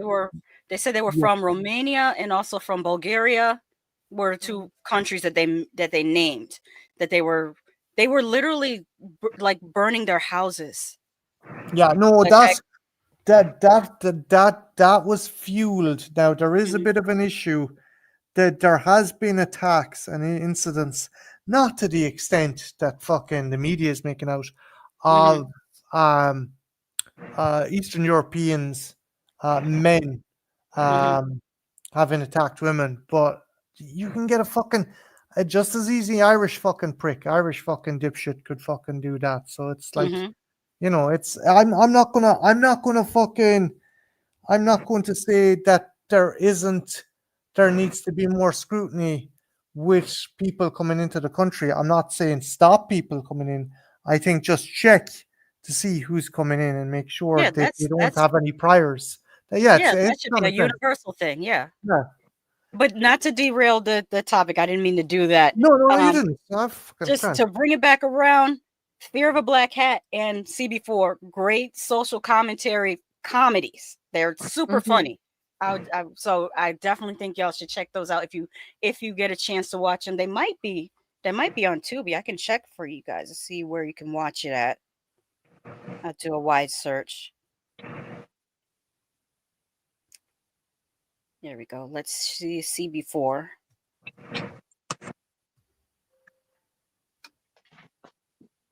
All right, CB4 is on Philo, Stars, Prime Video, Fandango. You have to rent it on Fandango or Apple TV. But it's if you have a subscription to Philo, which I think is a library app, like if you have a library card, I think you can get on Philo, if I'm not mistaken. There's also an app called Fubo, Fubo, and the Stars app. With a subscription, you can see it. And then Fear of a Black Hat. Hopefully that one is available for free somewhere. I'd never heard of that one. Yeah, it's not well known. That is on the Roku channel for free. It's on Shout TV with a subscription. It's on Tubi. Yay, it's on Tubi for free. Nice. It's on Prime Video for free. And so an app called Zumo, which is XUMO. That's for free. So it's for free all over the place. Fear of a Black Hat. Easy to find. Yes. Easy to find. Very and for cool. those of you young ones that have not seen This Is Spinal Tap, which I highly recommend you watch This Is Spinal Tap as well. Is that the first one? Because I know there's also there's a sequel to This Is Spinal Tap that just came out. It's on Zumo free with ads, which is XUMO. I've not heard of that app yet, but it's on Prime, Fandango, and Apple TV to rent. But I'm going to write in the chat that new app that has these movies for free, Zumo. Oh, thank you. No problem. That'll be easy to find. Yeah. And that's what the icon looks like, Zumo. Okay, I just expand here. There we go. Oh, and if you ever want to find out where to find stuff, if you get the Roku app on your phone, you can do a wide search for movies, and it'll tell you where you can watch it for free. The Roku app. Nice. Awesome. Roku, yeah. Had you any more honorable mentions, Lady Sasha? Don't think so. Let me double check on my list here. Nope, that's it. Cool. Good picks, though. They're good picks. Joey, honorable mentions, dude. Had you any? Yeah, I got a couple. I'll go through them quick. Yeah, of course I got a Bronx Tale on there. And I got Leprechaun. I know. Sorry, Marty. I'm a fan of Leprechaun. The first time I ever met Marty, I said, "Hey, what do you think about the Leprechaun films?" He goes, "I fucking hate those films." fucking do. Jesus, And fucking movies. so I also got Dragon, the Bruce Lee story on there. That's I love good. that movie. I got this movie called Beyond the Law. It's Charlie Sheen and Michael Madsen. Charlie Sheen's a FBI agent, and he goes undercover. It's kind of like Stone Cold, and he goes undercover. And Michael Madsen's the leader of this motorcycle gang, and Michael Madsen's great in it. So I got that on there, and I got Robin Hood Men in Tights. It's a Mel Brooks. Yes. I'm a Dave Chappelle fan, so I mean anything with Dave Chappelle, I'm gonna watch. The guy cracks me up. I got Cliffhanger with Sylvester Stallone and Michael Rooker and John Lithgow. I love that film a lot. And and I got The Last Action Hero. I know it gets panned by critics, but I enjoyed the movie. I thought it was really funny. It was good. Arnold Schwarzenegger. It's like an action star come to life. I thought that was a good concept of a movie, and so Tom Noonan's the bad guy in it. He's a really good actor, also. So yeah, those are my honorable mentions. Very cool. You're right. The Last Action Hero does get. Velvet loves that movie. Velvet's always been a big fan of that particular movie. Charles Dance. Charles Dance is again another great role. Just the bad guy. He's like Dracula. Forget Dracula. I could bring back King Kong. He's doing his monologue. Hello, I've just killed someone deliberately, and I'd like to turn myself in. He's great in that, and it's a fun movie. I only have one honorable mention, and also Joey. They're kick-ass picks. My one honorable mention: Brian Yuzna's Return of the Living Dead 3, Belinda Clark, Yes, sexy goth zombie, fucking amazing. Some really cool practical effects. Fun fact: anyone who played Resident Evil Code Veronica, the idea, the Bandersnatch, and the design was directly taken from this. One of the creatures in the barrel is a Bandersnatch that you would have seen in Resident Evil Code Veronica. But yeah, no, they're all kick-ass picks. Guys, they're all fucking wicked movies you all picked. And yeah, you definitely check them out, guys, if you haven't seen them. So my usual shtick before I finish up here, Lady Sasha, what is next for your channel and where can people check you out? Oh, you can check me out at Horror Freak. I'll put it in here because freak is spelled different. FREQ. Cool. And for this week, well, let me go over what I did last week as well, because you guys can check those out, and then I'll tell you this week. Last week on Tuesday, I did a live stream costume tutorial of how you can turn yourself into Aunt Gladys from Weapons, because that was a lot of fun. And I like Aunt Gladys's energy. Yeah, and I tell you where to get her accessories for dirt cheap, as well as the wig. And I do a little tutorial on how to cut the wig, how to do her makeup, how to get her whole aesthetic together. That was on last Tuesday. This Tuesday, I will be doing the same thing, but this time with Chucky. Show you how to turn yourself into Charles Lee Ray, aka Chucky. Last Wednesday, as well as this Wednesday, I do Horror Week, which is a news program about upcoming horror. It's news, commentary, and some real life horror too, as we're keeping an eye on that weird meteor creature that man found in Panama. Showed you a little bit of it last week, and we have an update on it this week, as well as upcoming horror. On Thursday, I have a show with my husband where we do what we watched last weekend. Last week's show, we did Traumatica, as well as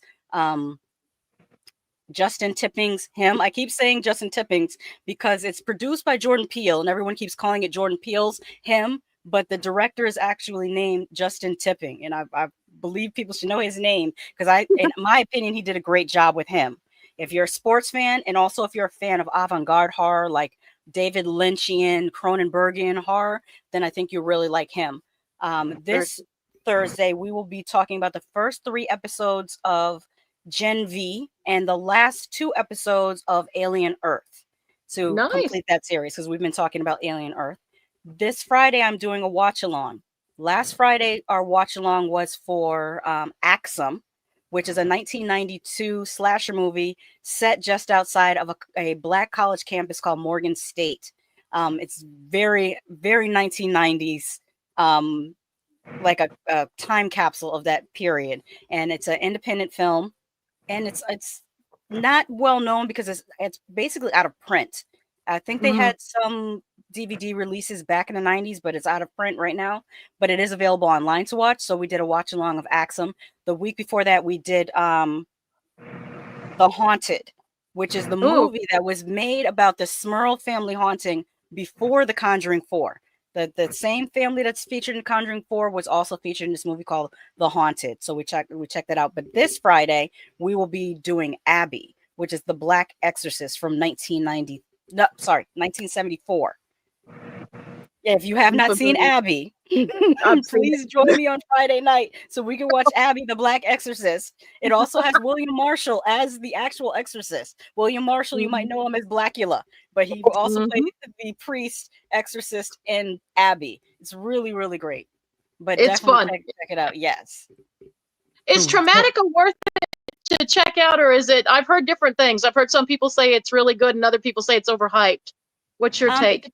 It depends on what you like. If you're not a fan of possession movies, you might not like it. Also, it's more than one genre.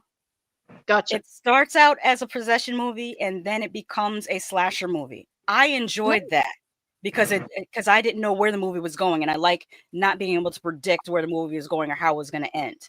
And it's one of those movies you cannot predict the ending. So I liked it, but some people who don't like a mixture of genres may not like it. Thanks. Okay, I was gonna worth checking out then. Yeah, to me it was worth checking out. I liked it a lot. I lost sleep on it. I don't know if you saw my spoiler-free review. I started to do my out of theater review like I usually do, and then I ended up adding onto that review the next morning because every time I closed my eyes, I kept on seeing scenes from that movie, which is rare for me. I've been watching horror movies for 40 years. It takes a lot to get the last two movies that got into my head like that were Martyrs and Candyman. That's how infrequently a movie sticks with me overnight. Usually I can watch a horror movie, go right to sleep, no problem. But with that one, some of the imagery, there is one part that is a little bit hokey. It has to do with a use of the 99% of the movie is practical effects, but they did this one thing with CG, and I'm like, why did you do that? You didn't need to do that. That was silly. Was it even complex? Was it even necessary? Like, was it a super complex effect, or no? It was just an effect where they tweaked a person's face, and I'm like, that was not necessary. It was creepier before you did that one thing. You should have just left it being creepy, and then you dissipated the creepiness. But it's just that one scene. The rest of it, I hate when people do that. I hate CG blood as well. Fucking yes. The only movie that ever successfully used CG blood, in my opinion, is Train to Busan. And the fact that I didn't know it was CG blood till I saw some behind the scenes stuff and they explained that they did CGI blood, because I'm like, they did it so well. I really didn't know it was CGI blood when I was watching the movie. But that's the only time I've ever seen CGI blood work is in Train to Busan. I would agree. I can't think of any other thing. And yeah, you're on Instagram. You're on TikTok. You're on Instagram, Blue Sky. There's also a new app called Slasher, which is specifically for horror fans. It's similar to Twitter, but the style of it is similar to Twitter, but it's for horror fans. It's called Slasher. Nice. That I've been on. I'll check it out. Other thing about him. Him is another movie that some people are not going to like it because it's very football specific. So if you don't know about the sport of football, there's certain things you're probably not going to get. And then also it's very avant-garde. So if you don't like David Lynch movies, you don't like Cronenberg movies, you don't like Ari Aster movies, you're not going to like him unless you are into that style of cinema. Gotcha. Which I am. One thing I noticed in the trailer for that is the term "the goat" is used a lot, and I'm wondering, is there kind of Faustian double play, as in the goat is also representation of, obviously. Yes. Yeah, I figured the original title of the movie was Goat. It's mostly in America they're calling it him, but I saw that outside the United States the title of the movie is Goat. Yeah, one of the posters in our local cinema has goat, and I was like, Yeah, wait, is that the same movie? And now, yeah, so okay. yeah. It's like a double I'm entendre because in football there's greatest of all time, or time. in sports in general there's greatest of all time. But there's also, if you look at the poster closely, you see horns behind him, like So goat it horns. could be Yeah. indicative of Baphomet or Yeah. whatever depiction of Satan. Yeah. Mhm. No, guys, if you haven't checked out Lady Sasha's channel, check it out. I will have a link in the description once I have this guy up. So without dancing around the thing too much, yourself and myself are going to try and jumpstart a new endeavor with your channel, right? Yeah, I'm gonna be starting another channel, and like, but the name's gonna be, it's different because I had to, because the one was taken. But it's still gonna be basic. I think it's Jen's Reviews from the Graves. I think I had to make Graves plural, and I put little lines between each one, but it's basically the same name. And yeah, I'll get I know what my first review is gonna be, because I think the most horrifying movie of all time. I've changed my opinion. It's Sandra Bullock's The Net. Yeah, that movie is fucking horrifying. Fucking hackers. So yeah, that's gonna be my first review. Jen, have you seen the movie Cam? Yeah, I love Cam. Yeah, because that one's, considering recent events, that's horrifying too. Yeah, that is. I was actually proud of that review. Yeah, but yeah, I did do Cam, but I think I'm gonna just kind of as a but I will be getting back to actual proper horror. But just as a little fun, I think my next review will probably be for The Net. Yes. Yeah.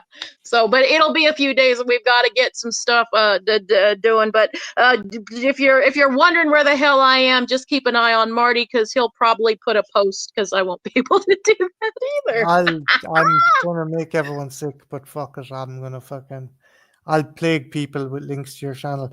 And I would Joey, just like to say thank you to Marty, first of all, just for and other people, everybody else. A few people have reached out to me, and that means a lot, guys. And thank you. My channel wasn't like super big or anything, but I worked really hard at it. So it was kind that some of you guys reached out to me. So thank you guys for all. And I'm sorry I've been quiet, but a lot's been, not just the channel, but other things are going on, and a lot's been coming at me. So just having a little emotional breakdown. look, we'll get it back, and as Lady Sasha said, you'll get back to full strength again. Thank you. Damn right. Joey, you are on Instagram. If people want to check out your posts and stuff, you do kind of cool little posters and images from kind of old school movies, Grindhouse, and old action movies. And myself and Joey, we're going to do a stream at some stage on the Sam Peckinpah classic, The Wild Bunch. We'll hopefully get that fucking done. Myself, I have a review for The Long Walk, which is going to be my #1 movie for this year. That movie had me in fucking tears. I only had one criticism. I can't believe it was the source of criticism. Mark Hamill, loved the guy. All I could hear was the Joker. Maybe it's years of watching Batman the animated series, but I think his de facto villain voice is now the Joker. Maybe it's because of age or something. I don't know. But yeah, make sure you check out all these awesome people. Before I go, I just want to thank everyone who came into the chat. Another longtime friend of ours, Ethel Cross. We also had the Soulless Trenchcoat, Trenchy, Ginger Ninja Reviews. We had Nanette.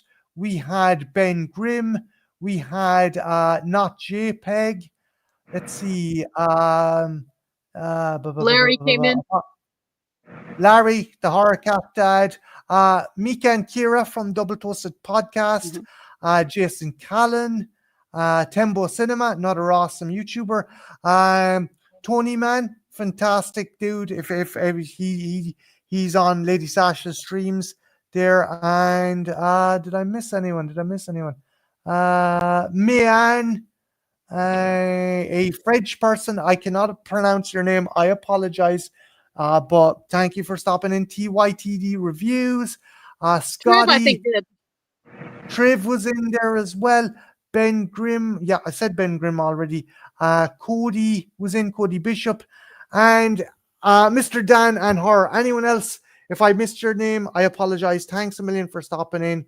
You've been great. These people have been great. Be sure to stop by and check out their stuff. And with that, I'm gonna end it here. Good night. Take care. All the best. Penis. Shlán Bye.